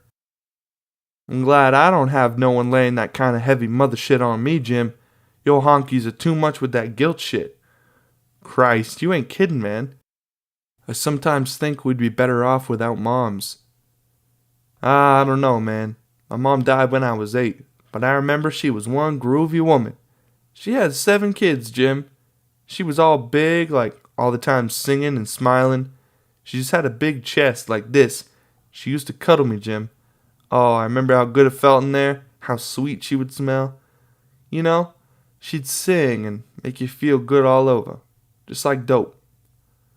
Small laugh in the freezing cold. And then the snot-faced dealer rounds the corner and nods to Tyrone. The phone rings. Sarah sticks her head out of the bedroom. She looks at the fridge. It's quiet and still. She sneaks to the lazy chair and flips up the TV and then answers the phone. Hey, Ma, how you doing? Oh, Harry. I wanted to say hello and that I'll visit soon. Suddenly the fridge hops, making a smashing noise. Sarah sinks into her chair. Sarah lets out a small scream. Ma, can you come now for a little while? Ma, I'm tied up. I got a lot of irons in the fire, and I have to be around to take care of them. The fridge hops again. Stop it! Not even a little visit? Please, Harry, come over. Hey, Ma, will you lighten up? Stop playing those guilt games with my head? The fridge shakes and quivers like it's laughing. Please, Harry. Harry takes a deep breath into the phone. Tyrone rounds the corner, smiling. Look, Ma, I don't want to hassle you, okay? I love you, and I'll see you soon. Take care. Harry, it's all confusing, and... Harry hangs up, and the two of them rush off. Flick, sizzle, snap, suck, slap, rush, sigh. So, you want to hear the news? What news? The good news and the bad news. Shoot. The good news is that in a couple days, there'll be Prime on the street. Really? Who told you? Angel says Sal the Geep has sent word to let a couple of keys go for Christmas. He's being a good Christian and not wanting anyone to be wanting during this glorious season. You believe it? I didn't until I heard the bad news. Yeah? The price is doubled, and you have to cop for weight. At least half a piece. How much? 2. Fucking insane. What are you gonna do? The man ain't going to lay no nickel bag on you, that's for damn sure. Where are we gonna get 2? Marion can't believe what Harry just suggested. You mean Arnold? Well, your parents won't even take your call. I haven't seen him in months. So what, he's still calling, ain't he? Yes, but I don't know. Marion stares into Harry's eyes, pleading. Look, I don't know what else to do. This is our last chance to get back on track. We won't have to scuffle and make that freezing scene every day. We need the bread. Getting the bread is not the problem, Harry. Then what's the problem, for Christ's sake? I just don't know what I'll have to do to get it. Harry gets it. Marion gets it. But for Harry, this is too important. He gets down and holds her hand. Look, babe, this is our last chance to get back on track. We'll be back in business in no time. We'll start moving again, and we'll start saving again. It'll happen, Marion. Marion looks at him. Then she gives a gentle nod. Dr. Pill's examining room. Dr. Pill smiles while Sarah looks around wild-eyed. What seems to be the problem? The weight is doing fine. The weight is fine. I'm not so good. The refrigerator... Suddenly she looks around terrified. Something wrong? Things are all mixed up, confused like. Well, that's nothing to worry about. He scribbles out a prescription. Just give this to the nurse and make an appointment for a week. Now Sarah is alone staring at the paper. tight on paper. It reads, Valium. Dimly lit cafe. Marion wears a lot of makeup and a long-sleeved blouse. Arnold is worried. No, I've just had the flu forever, it seems like. Are you depressed? No, it's nothing like that. Just been very busy. I've been designing non-stop. That's wonderful. I'm glad to hear you've been productive. He smiles and touches her hand. And to be perfectly straight, I was surprised to hear from you. Is something wrong? No, why? That's usually the case when someone calls whom you haven't heard from in a while. No, everything's fine, but I do have a favor to ask. He smiles and leans back into his chair. His smugness bothers her, so she grabs her fork and stabs it into the back of his hand. Blood spurts out and she screams, You smug son of a bitch! A moment later, everything is back to normal. Marion was just fantasizing. A favor? What is it? I need to borrow some money. In the bedroom, Marion slowly takes off her clothes. She's dying and almost crying. Arnold, big smile, big erection, for him, watches her. May I ask, why? Could you turn off the light? Why do you want the light off? I just do. You never did before. Please, Arnold. Shrugging, he remote controls off the light. Arnold creeps up behind her and starts planting kisses on her. Very gently, she begins to cry. Harry scratches some vinyl. He takes the LP and frisbees it into the wall. It shatters. Then he collapses onto Marion's couch, picks up the remote, and flips on the set. He tries to watch, but he keeps looking at the clock. Then he hears the sound of sex. He looks up on the TV and sees Marion fucking some dude with a hairy back. So Harry lies on the ground and reaches for something under the couch. And then, flick, sizzle, snap, suck, rush, sigh. The image on the set slowly starts to dissolve back into normal TV. Harry, a bit more comfortable, reclines on the couch and nods. At the front door, Arnold, wrapped in a sheet, hands Marion some money. She leaves and he quickly locks the door. Down the hallway and into the elevator, as anger, disgust, and who knows what else, billow up inside her. Her eyes begin to tear, and then she leans against the building on the street and vomits. Marion crawls out of her winter clothes and joins Harry on the couch. They sit on either side of the couch, not looking at each other. Tyrone, in his bikini underwear, stares at a picture of his mom. Alice is gone. He looks at the window. It's nighttime and it's sleeping.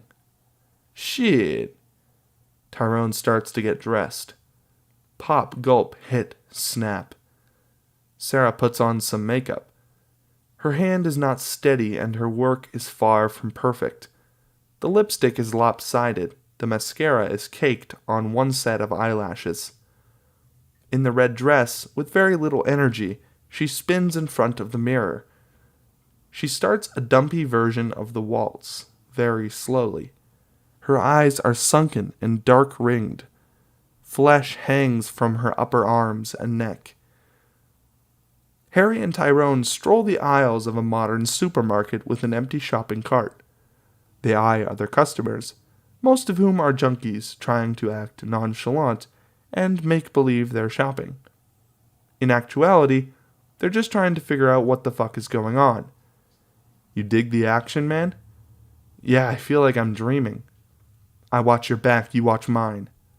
What are we supposed to do? I don't know. All they said was to be at Waldbaum's. Just then they round a corner and spot a ponytailed junkie walking into the back loading area, and they follow. Marion impatiently circles her apartment. She's very anxious. Back in the loading area, Harry and Tyrone join a mass of smoking junkies in the back of the supermarket. Everyone is crowded in by the towering boxes of produce and canned goods. Everyone and their mother. A moment later, the steel roll gate starts to open and all the junkies turn to look. Then, an 18-wheeler starts backing into the loading dock. Irving's Florida Oranges is painted on the truck. When the truck stops at the dock, two white heavies emerge from the front cab. They wear ski masks and carry glistening machine guns. Sitting behind a table in front of the crates of oranges is a distinguished bald man sporting a white fur coat. He is flanked by two other heavies with masks and machine guns. The junkies applaud. The two men unload the back of the truck. The bald man pops open two steel suitcases on the table. Harry, Tyrone, and all the junkies push forward. The men with guns try to control them. Inside of Marion's apartment, Marion is still circling, starts searching the apartment. She rips open her bureau, she flips through clothes and unknowingly tosses her clothing sketches. They drift to the floor. Harry and Tyrone push their way to the front of the supermarket loading area. A few lucky junkies hand the bald man money and get their dope. The heavies scream at the junkies to calm down, or they're out of here. Then suddenly, Harry spots a gap-toothed junkie pulling a gun. The men with the machine guns see him and pull out their guns. Harry grabs Tyrone and starts to pull him away when suddenly, Gap-Tooth's gun goes off. It hits some oranges behind the bald man. The heavies let loose, bullets everywhere. Harry and Tyrone head for the supermarket in front. Boxes are blowing up around them. The bald man slams the steel suitcases closed and starts pulling the truck door closed. Harry and Tyrone charge into the supermarket with a bunch of other junkies. They rush down an aisle when the ponytailed junkie gets nailed in front of them. He slides across the linoleum, leaving a trail of blood behind him. Harry and Tyrone leap over the dead body and rush outside, just in time to spot the 18-wheeler whiz by. Some of the junkies give chase. Harry thinks about it, but Ty stops him. Instead, they quickly duck out. Tyrone puffs on a cigarette while Harry paces. Stupid fucking junkie. Fucked. We are fucked. That's the last ship for Miles.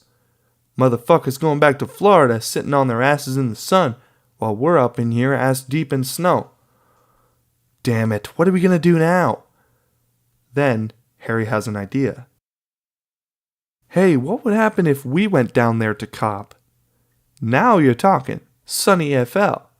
Yeah, everybody's up here scuffling to stay alive and getting ripped off or knocked off. And nobody's thought about going right to the fucking source. You're serious? Yeah, why not? What the fuck you talking about? Going up to the motherfucking room clerk at some hotel and asking for a connection? Come on, Ty, get with it. You're telling me we can't nose us some dope when it's around. You're serious? That's here, man. The Apple's my neighborhood. What the fuck I know about Miami? Them motherfucking Italians ain't sitting around just waiting for me to show up, Jim. Dope smells the same there as it does here. Yeah, but it's a long-ass walk, man. Not if you're driving. Look, man, it's colder than hell, and those streets are hotter than a bitch. After tonight, well, guys are getting knocked off like they're giving away season tickets for every dead fiend. That's no life, Jim. Man, we've got nothing to lose.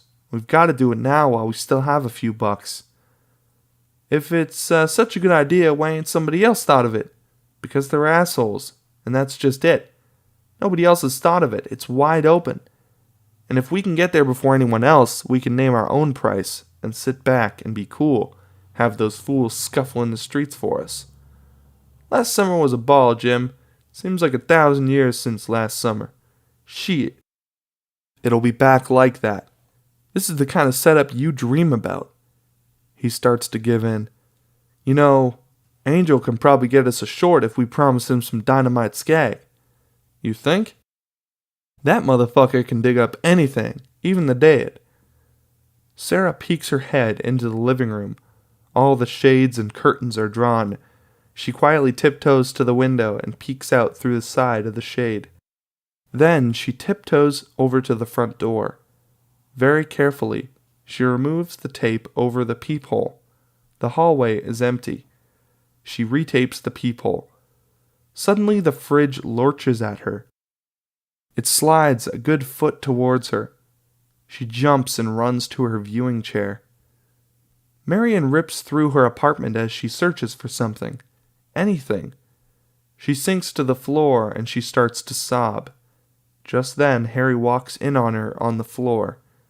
"Where have you been? I've been waiting all night." "Where the hell do you think I've been? Where's the score?" "Some dumbass junkie." "Did what? You fucked it up?" "Don't tell me you fucked it up." "I didn't fuck it up. Me and Ty have a plan." "A plan? I don't want another plan. I want my stuff." "What the fuck is wrong with you?" "Me? You promised that everything was going to be okay. I fucked that sleazebag. I put myself through hell for you. So what the fuck do you have for me?" "What do you want from me?" "I don't have anything. Nothing. There's nothing out there." "I don't give a shit, you loser. You fucking loser. I want you to come through for me." "You think I'm playing fucking games, for Christ's sake? You want to have some extra stuff?" Harry calls Tyrone. He grabs the picture of him and Marion in front of the store. "We were hip to a dude that's holding some weight, but he ain't selling." "Yeah? Give me that guy's number, the guy who likes broads." "Big Tim? What for?" "Just give me the number, for Christ's sake." Okay. 934. He worried so goddamn much. Harry hangs up on Ty and hands Marion the number on the back of the photo. "Here, go fix yourself up with him. You won't have to wait for so long, and I won't have to freeze my ass off in the fucking streets." "Fuck you." "No, fuck you." Harry charges out of the apartment. Marion stares after him. We float out of focus. Sarah's apartment. Pop, hit, gulp, snap. The fridge lurches another foot towards her. She grabs the giant remote and flips on the TV. On the set is Tappy Tibbins. "Now, let's meet our next winner. She's a beautiful woman with a winning sense of humor and a magical smile. She's really gonna win your heart. Straight from Brighton Beach, Brooklyn, let's give a juicy welcome to your very own Mrs. Sarah Goldfarb." Red Sarah marches out to applause. "Juice by Sarah! Juice by Sarah! Thank you. Oh, Mr. Tibbins, it's Tappy, please." The fridge lurches again. She tries to ignore it and watch TV. "Okay, Tappy. It's a pleasure to be here." "Well, it's a pleasure to have you."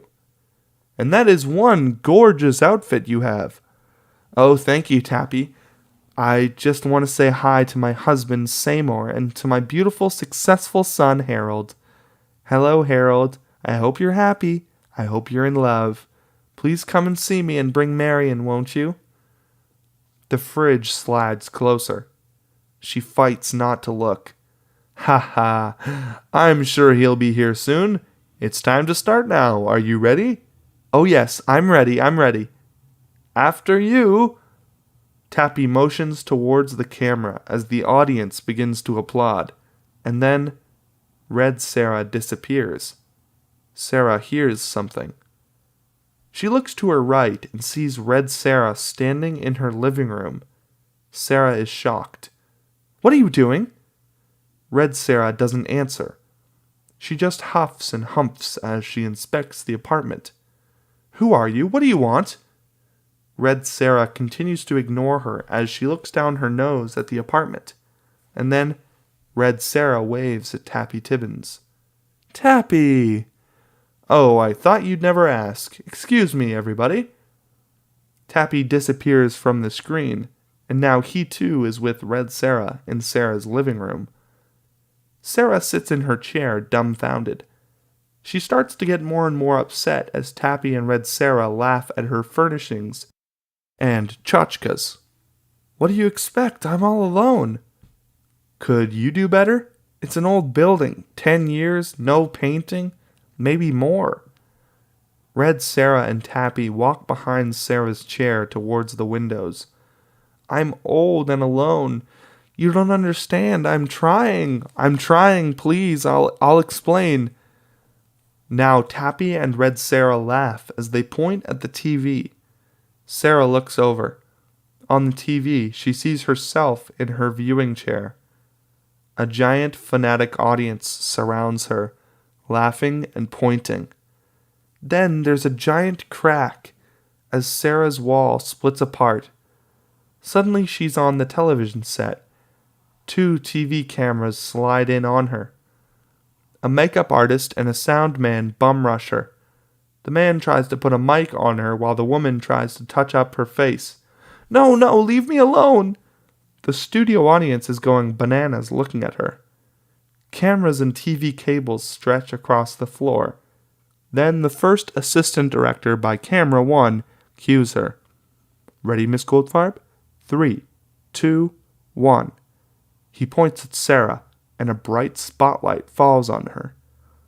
Suddenly, Tappy and Red Sarah lead a cha-cha line around Sarah's lazy chair. Various weirdos, freaks, and girls in bikinis join in. Sarah is terrified. The fridge leaps towards her. She cries into her wrinkled red dress. She sinks into the floor.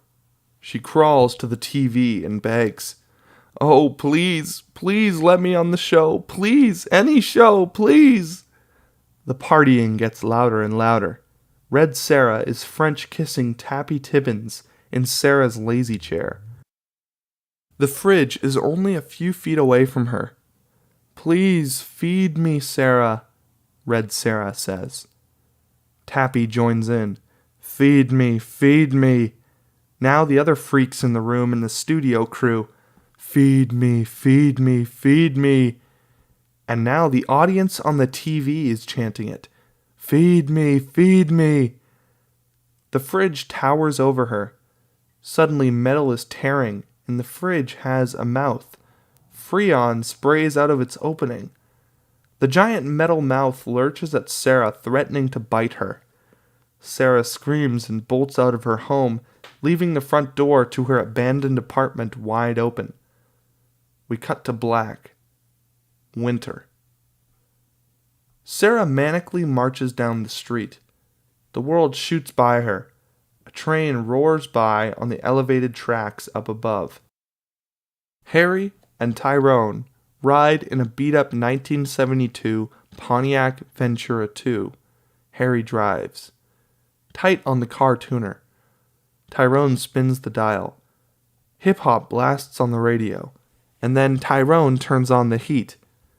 "Thank you, Angel." "I sure hope this mother works. I could use some heat." Ty sparks a joint. "How long will it take?" "We'll make it in a day. Easy." "California, here we come." "It's Florida." "I know, Jim. I just feel like breaking out in a song." Hands slap 5. Harry cringes when Tyrone hits his hand. Sarah sits on the subway of the D train. Her hair sticks to her wet face. She turns to strangers across from her. "I'm going on television. Today I'll find out when." It's New York. Of course, she's ignored. Marion sobs into the phone on her apartment. She shreds the upholstery on the couch. Florida? Florida? When's he going to be back?" "I don't know, a few days." "Days? What am I supposed to do? You gotta help me." "It's dry. I can get you money from my parents." "Money means shit." "Please, Angel, please." "It's a drought. I ain't got nothing." "Please, Angel, please." A secretary looks up at Malin and Block, startled. In front of her is Sarah. Sarah's hair and body are wet, and she is wobbly. The secretary stares at Sarah, not knowing what to do. "Why aren't you calling me? I have to know when I'm going to be on television. I'm Sarah Goldfarb, and you should tell me when I'm going to be on television." "Just sit for a moment. I'll ring them." Sarah wobbles to a chair. She's confused and disorientated. Some office women come out from inside the office and huddle around her. Some security guards appear as well. Sarah tries to stand, but she falls over and lands back in the chair. The woman tells her to stay seated. I need to know when maybe you lost my card? Please, Dolly, you'll look and Get her a cup of soup. Tell Mary to call an ambulance. Just relax, Mrs. Goldfarb. Everything will be... It's not the prizes. I'll give them away to the poor. I just want to be on the show. I've waited so long to be on with my Harry and grandson. The secretary returns with a mug filled with soup. Here, Mrs. Goldfarb, sip this. Sometimes it takes a while to get called for a show, Mrs. Goldfarb. Tyrone drives, tight on the tuner. The radio plays alt rock. Shit, this heater's just fine. I guess this ain't gonna be such a bad trip. Yeah, it's no big thing. He checks the odometer. We's 100 miles closer to Miami, Jim. Let's stop at the next pit and get a taste. Yeah, better drop a few Dexies too and get some coffee. Right on. Malin and Block reception area. A crowd watches Sarah babble. 2 paramedics arrive. To his partner. Looks like shock. To Sarah. Can you walk? I'm walking across the stage and you should see my herald on television. We're going to give the prizes away. I just want to be on television. Do you know your name? We think it's Sarah Goldfarb. The announcer is calling my Little Red Riding Hood. Call Seymour and tell him to pick me up at the beauty parlor. I've got the red dress I wore at Harry's graduation and the gold shoes. Okay, Mrs. Goldfarb, let's just take it nice and easy. Here we go. And the paramedics help poor Sarah to her feet. They head to the elevator. Sympathy from the staring office woman. Marion, in her apartment, stares at Big Tim's number. A moment later, she picks up the phone and dials. Yeah? Marion hangs up. A long beat, and then she dials again. Yeah? Hi. Big Tim lets go a big laugh. Sarah is strapped to a gurney in a moving ambulance. She mumbles to herself. Oh, Harry, I'm going to be on television. Pontiac Ventura, parked in a Hojo lot. Flick, sizzle, snap, suck, slap, rush, sigh. Tyrone leans against the driver's door, high. Harry rolls up his sleeve. Right in the crotch of his arm is a nasty hole from shooting too much. It's infected, and rings of red surround it. Shit, how long you got that? A few days. That don't look too good, Jim. It don't feel too good either. But a little stuff will take care of that. Don't shoot in there. It'll blow if I don't. Fuck it. Flick, sizzle, snap, suck, slap. Break from the montage. For the first time, we see a tight close-up of a needle going into the hole. Then we end the montage. Rush and sigh. A security camera studies Marion as she waits at the front door of an apartment building entrance. Buzz. Marion pushes the door open and enters. Sarah, on her gurney in the hospital, is pushed through crowded corridors. The noise and chaos reach her in surreal, muffled tones. She's mumbling to herself, dreaming of being on television. Then she's slid into the emergency room. Young, serious Dr. Spencer shines a light into her eyes. Sarah tries to smile. No emergency. Take her to psych. Big Tim's door opens wide, revealing an even wider Big Tim. Big Tim is big in every way. His body is big. His smile is big. His laugh is big. Even his apartment is big. Come in. He steps aside, and Marion enters a huge living room with a grand view of Prospect Park. Big Tim takes her coat. Have a seat. What would you like? Nothing. Oh, you strictly a dope fiend? Marion is startled by Big Tim's comment. She recovers. Oh, maybe I'll have a little chartreuse? Yellow or green? Yellow. Big Tim joins her with the drinks. He takes out a hash pipe and sparks it. Marion is offered it, and she takes a few pokes. What's your name? Marion. Big Tim's laugh is loud, deep, and happy, a presence of its own. What, Maid Marion? I'm Little John. Big Tim pulls Marion into his chest. She lets him. You know what I like the best about Patty chicks? Marion smiles as she relaxes into him. They give good head. Black broads don't know nothing about giving head. I don't know why. Might be it has something to do with ancient tribal customs. Big laugh from Big Tim. He pulls Marion up to him and kisses her. After a beat, she kisses back, and then he backs off. Better save some of that energy. She lies down on his stomach. Gently he turns her head around as he pulls out his penis. She stares at Big Tim's joint, knowing what she's supposed to do, but not being able to do it. Her insides tremble and knot. I know it's pretty, baby, but I didn't take it out for air. He nudges her, and she grabs it and starts kissing it. Suddenly she stops. She's going to be sick. Big Tim laughs his big laugh and points to the bathroom. That way. Marion finishes barfing. She washes her face and mouth in the sink. She looks up at herself. She's trembling. She shuts her eyes and we cut to black. We hear Marion breathe deeply. She collects herself. Into the black rush streams of red. When she opens her eyes, we are back in the bathroom. Marion fixes her hair and smiles at herself. Big Tim laughs as Marion emerges from the bathroom. Sorry, must have been the chartreuse. Welcome back. Marion's smile turns into an eager grin. He chuckles as she gets on her knees. Yeah, little Bo Peep done found her sheep. Big Tim laughs his big laugh as we cut back to the Pontiac Ventura. Tyrone drives while Harry squirms. His arm hurts like hell.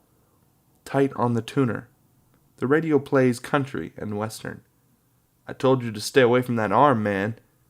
I gotta call Marion. Tyrone watches the odometer change from 599 to 600. Well, it'll be long distance now. That's 600. We 600 damn miles closer to Miami. Yeah, we're also 600 miles away from New York. Afraid now, Tyrone looks out the window. The landscape is foreign and strange, almost alien. After sex, Big Tim opens the door to his bathroom and leans up against the doorway. Naked, he watches Marion as she finishes getting dressed. Marion can't look at herself in the mirror or at Big Tim. You know, baby, I can fix it so you can pick up a real nice taste. Though it's more like play, baby. Sunday night we're having a gathering. All good people. No, I couldn't. I'm busy. And, I'm not really hooked. Big Tim laughs his big laugh and tosses her some bags. Yeah, I know, but I'm telling you, it's a real nice taste. Marion quickly grabs the bags and starts putting them in her purse. What the fuck you doing? Nothing, Damn, I got some kind of virgin. Now you gotta be kidding old Tim, you just gotta be. I don't know. You mean you're not gonna count what's there? But you're just gonna be putting it in your pocketbook and walk down the street? Damn, you sure haven't been around long, baby. I'm not exactly a naive schoolgirl. I've been through all of Europe and I'm just not... Shit, ain't nothing to be ashamed of, baby. We all gotta get down with it for the first time. I ain't bad rapping you. I just don't want to see you get ripped off. Shit. You earned that, baby, and sure as hell don't want to donate it to some purse snatcher. He laughs. Marion smiles. Look it. There'll be one place you can stash old Doogie without you worrying about it accidentally getting in the wrong hands, you dig? Ain't no purse snatcher or mugger gonna rip you off there, baby. As Marion catches on, she flushes and nods her head. Big Tim laughs his big laugh as he wanders into the living room. "I'll see you Sunday, Maid Marian." Then Marian lifts up her skirt and does the deed. Sarah is strapped to a hospital bed. She sobs to herself. The gray ward is packed with twice as many beds as there should be. Patients wander around in straitjackets. Screams of agony and pain barely reach her ears. Dr. Spencer addresses Sarah and tries to calm her. "Mrs. Goldfarb, please try and answer me. When did you start taking the pills?" "When? This summer. I got a special place in the sun. Ada fixed my hair." "You started in the summer, last summer? Okay, Mrs. Goldfarb, everything will be all right. We'll fix you up in no time." "You're a good boy, Harold." And for a moment, Dr. Spencer is Harry, golden smile and all. We look down on Marian's back from above the tub. She's bent over, her head beneath the water between her knees. She holds her breath for an eternity. Then we look into her face as she screams. Air bubbles shoot to the surface. Tyrone still drives. There's a preacher screaming gospel on the radio. Harry squirms as he grabs his arm. He's wincing in pain. "Man, I can't cut it. I gotta do something about this arm. Let's see what it looks like." Harry winces as he's very carefully rolling up his sleeve. The area around the hole is white and raised. Even worse, the area around the white is slightly green. Also, a wide, dark red streak reaches down his arm towards his hand. They both stare at it for a moment. Oh man. Shit, that'd have to be the ugliest motherfucker I've ever seen. I gotta call Marian. Let's try to find a hospital first. A needle punctures Sarah's arm in the psych ward. The nurse wipes off the blood that spills out. In a surreal moment, the world slows down real slow. Sarah's tongue sticks to the top of her mouth.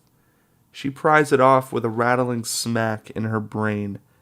Her mouth is dry, and small drops of foam form on the side of her chapped lips. To try and disperse the pain, Harry marches around the doctor's examination room. The pain is excruciating. A gray-haired southern doctor comes in. "What's the problem?" "My arm, it's killing me." The doctor looks for a moment. Then he grabs Harry's arm and looks at it. Harry winces in pain. "I'll be back in a minute." The doctor leaves. Marian's apartment. Marian stares at an empty pile of bags in front of her. Then she stares at the photo of her and Harry in front of the store. Next, she flips it over and looks at Big Tim's number. A moment later, she picks it up and dials Big Tim. "Yeah?" "Hi." Big Tim lets go a big laugh. The two male attendants enter the psych ward with a tray of food. They joke with each other and barely notice Sarah. They try to lift Sarah up, but she can't support herself. Then they try harder, and they shove her into a sitting position. One of the attendants puts some food in her mouth. She tries to swallow, but her throat isn't working. "Swallow," in slow motion. But the food just dribbles out the side. As they continue their conversation about the jets, they grab her and force the food down her throat by holding her nose and keeping her mouth shut. Her eyes blast open in terror. Her head beats thunderously in her ears. Marian puts mascara on her left eye. Then she puts on some clothes. Tyrone flips through an old copy of Fortune magazine. He tries to ignore all the white folks gawking at him. Then he spots a pair of boots standing in front of him. Next, he spots a gun and a baton. Tyrone looks up to a towering highway cop's stern glare. Cuffs one wrist, cuffed the other. Tight on Marian's right eye as she carefully applies mascara. She puts on some more clothes. Dr. Spencer towers over Sarah. He reads her chart and is concerned. "You have to eat, Mrs. Goldfarb. If we're going to get you healthy again, you have to eat. Try to work with the attendants. I'm going to try some new medications. They should help us." He pats her on the shoulder and walks away.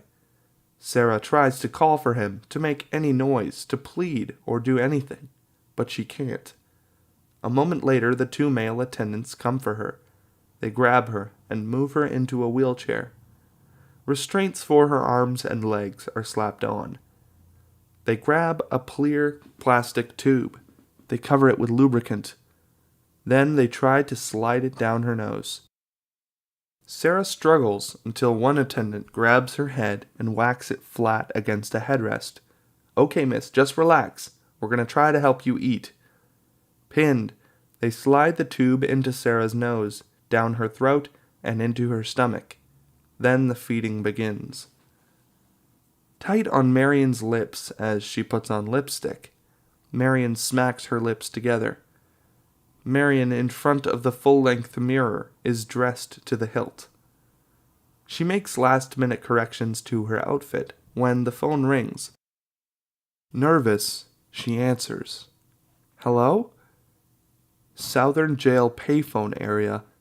Harry is in pain on the telephone. Marion sits by the phone. "Marion." "Harry, oh Harry." "Oh Marion, I've been thinking about you. Are you okay?" "When are you coming back?" "Soon." "You're holding out, right?"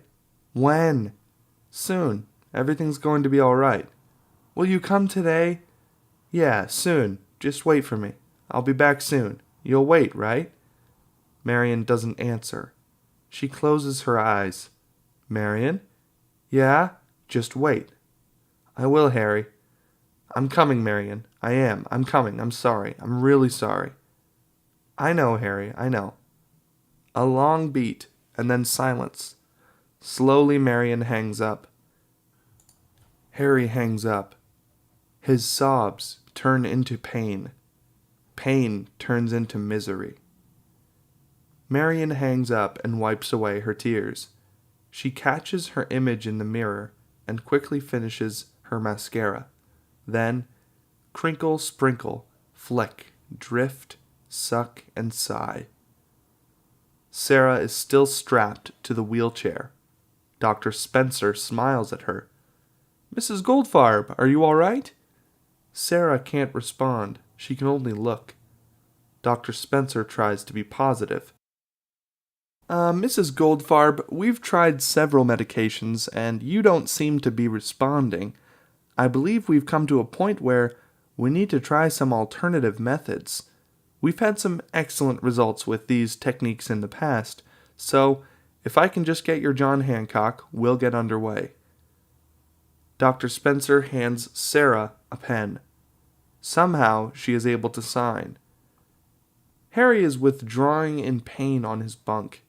Tyrone is at the bars, sweating and dying. "Jesus Christ, I need a doctor." "My friend needs a doctor. Please, he needs a doctor." "I won't make it." "Just hang tough, baby. Just hang tough." "Please, please, Ma, help me." "Help, please. Please, Ma."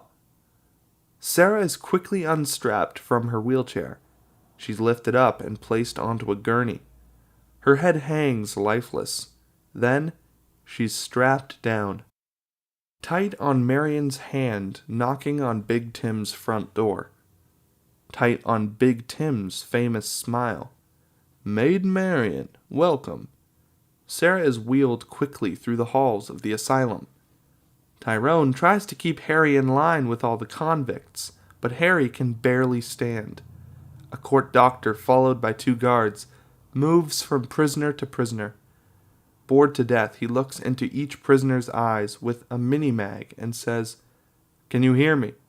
Can you see me?" Each prisoner responds, "Yes, sir." The doctor checks a box on a piece of paper. "Okay for work." The guards chuckle. Sarah continues her trip on the gurney. Terror enters her heart. Now it's Tyrone's turn. "Can you hear me? Can you see me?"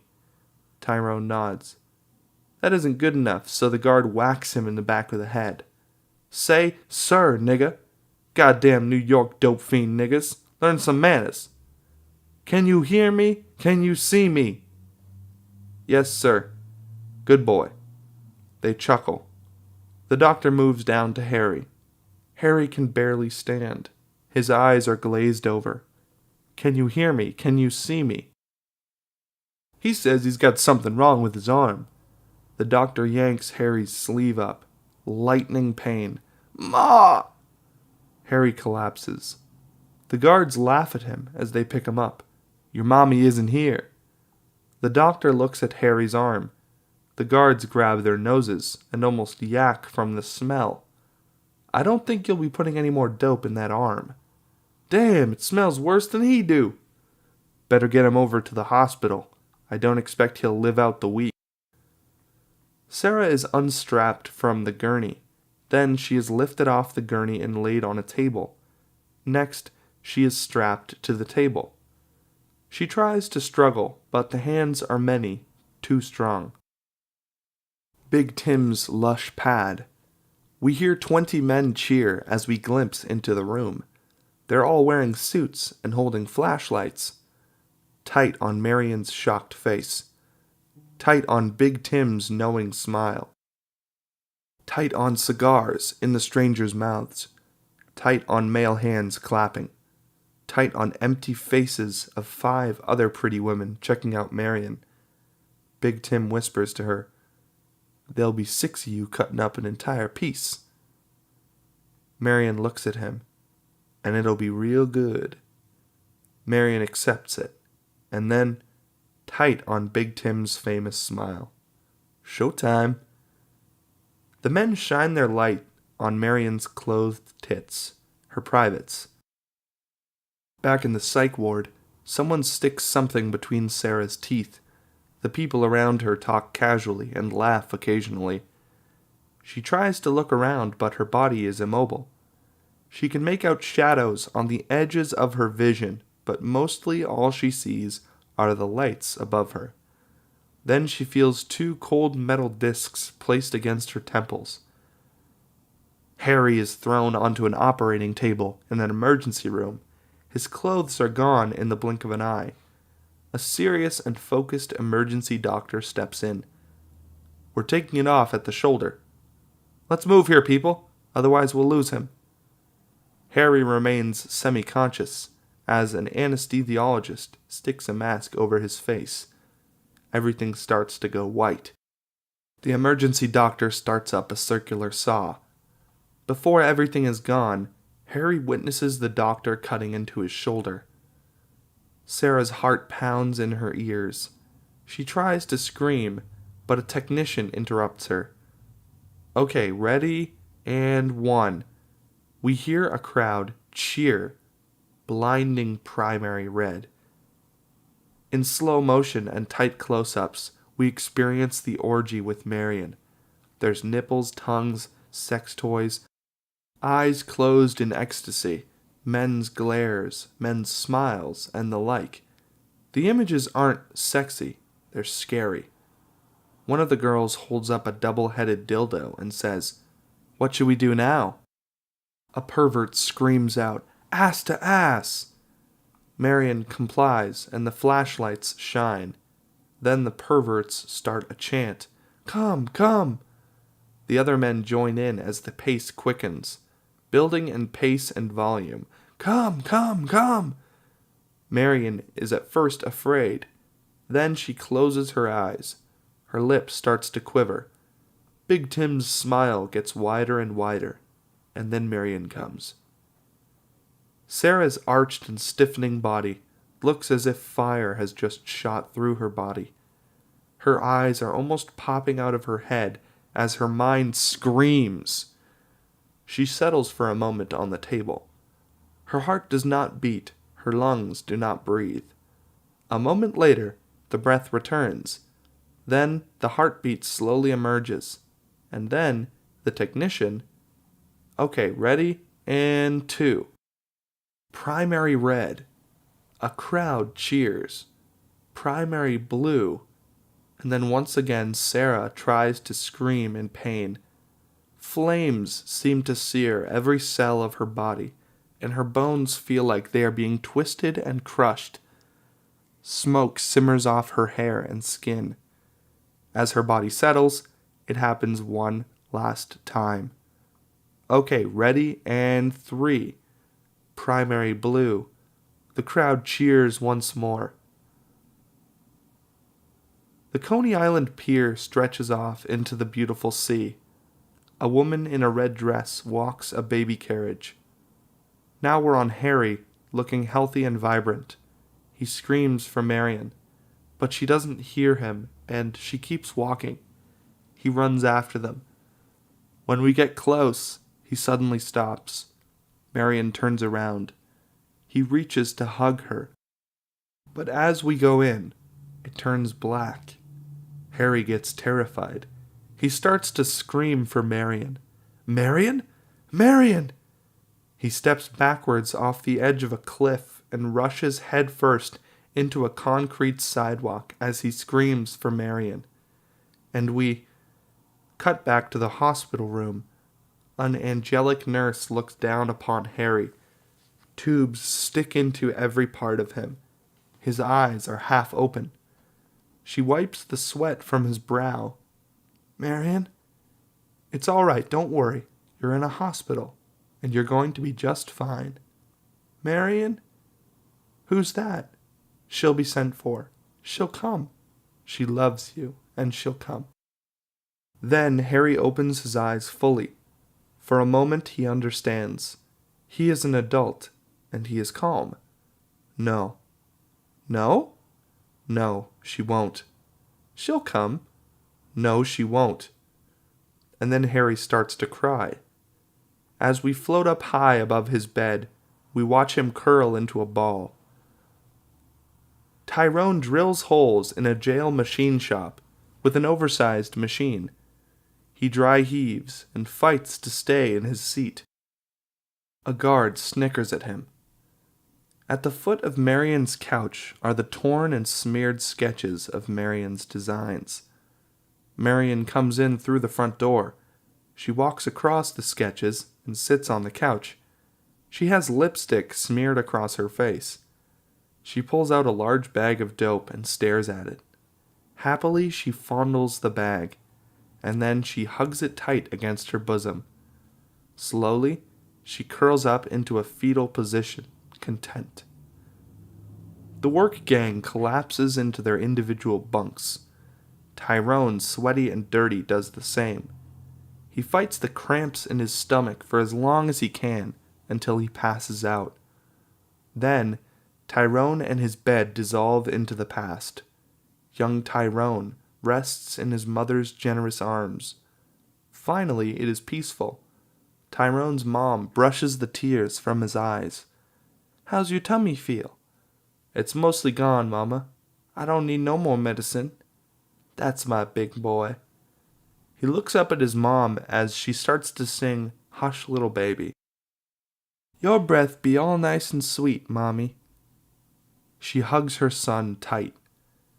The sweetness be in you, child. The sweetness be in you. Ada and Ray are sitting in the corner of the psych ward visiting room, stunned by their surroundings. Mounted on the wall is a television. Tappy Tibbins is on. No one is watching. Sarah shuffles towards them, and they barely recognize her.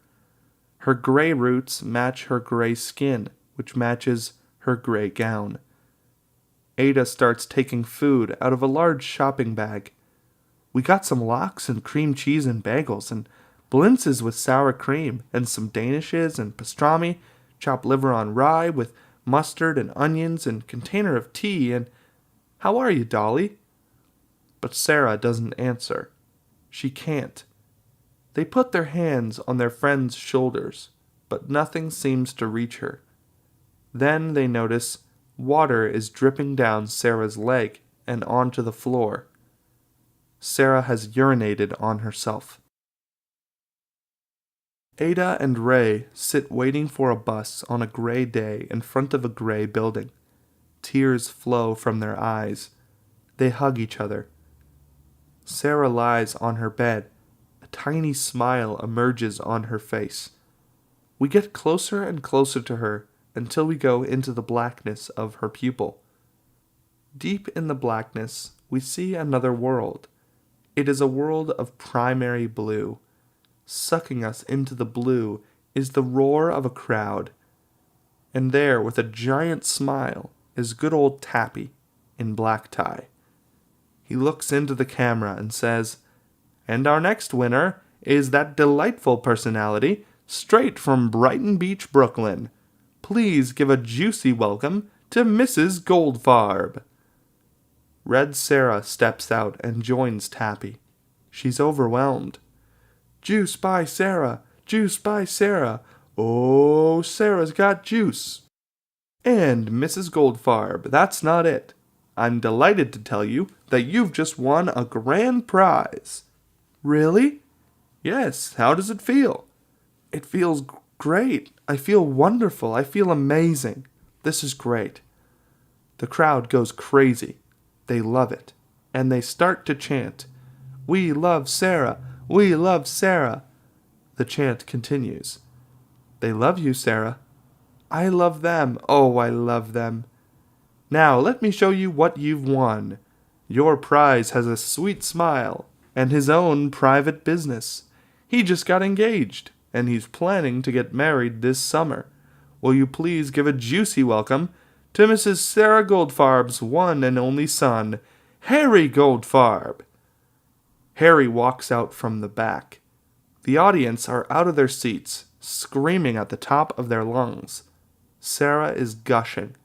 "Juice by Harry! Juice by Harry! Oh, Harry's got juice!" Harry walks out and hugs his mother. "Oh, Harry, I love you, Harry." "I love you too, Ma." They hug as the audience screams their applause. A smile fills Sarah's beautiful face. Happiness, total and complete love. Except for the truth, the nagging reality. It means tears for Sarah, and her sparkling eyes well up with fantastic, warm tears. But they don't damage her glorious smile. Fade to black. Well, that is hands down the most depressing movie I've ever read on the channel, but someone did suggest it. If you've got a movie, hopefully a little bit more cheery and fun than this one, leave it in the comments below. I'm not saying every movie has to be happy, but I'm sure you guys agree that that is definitely depressing. Okay guys, I'll see you in the next video.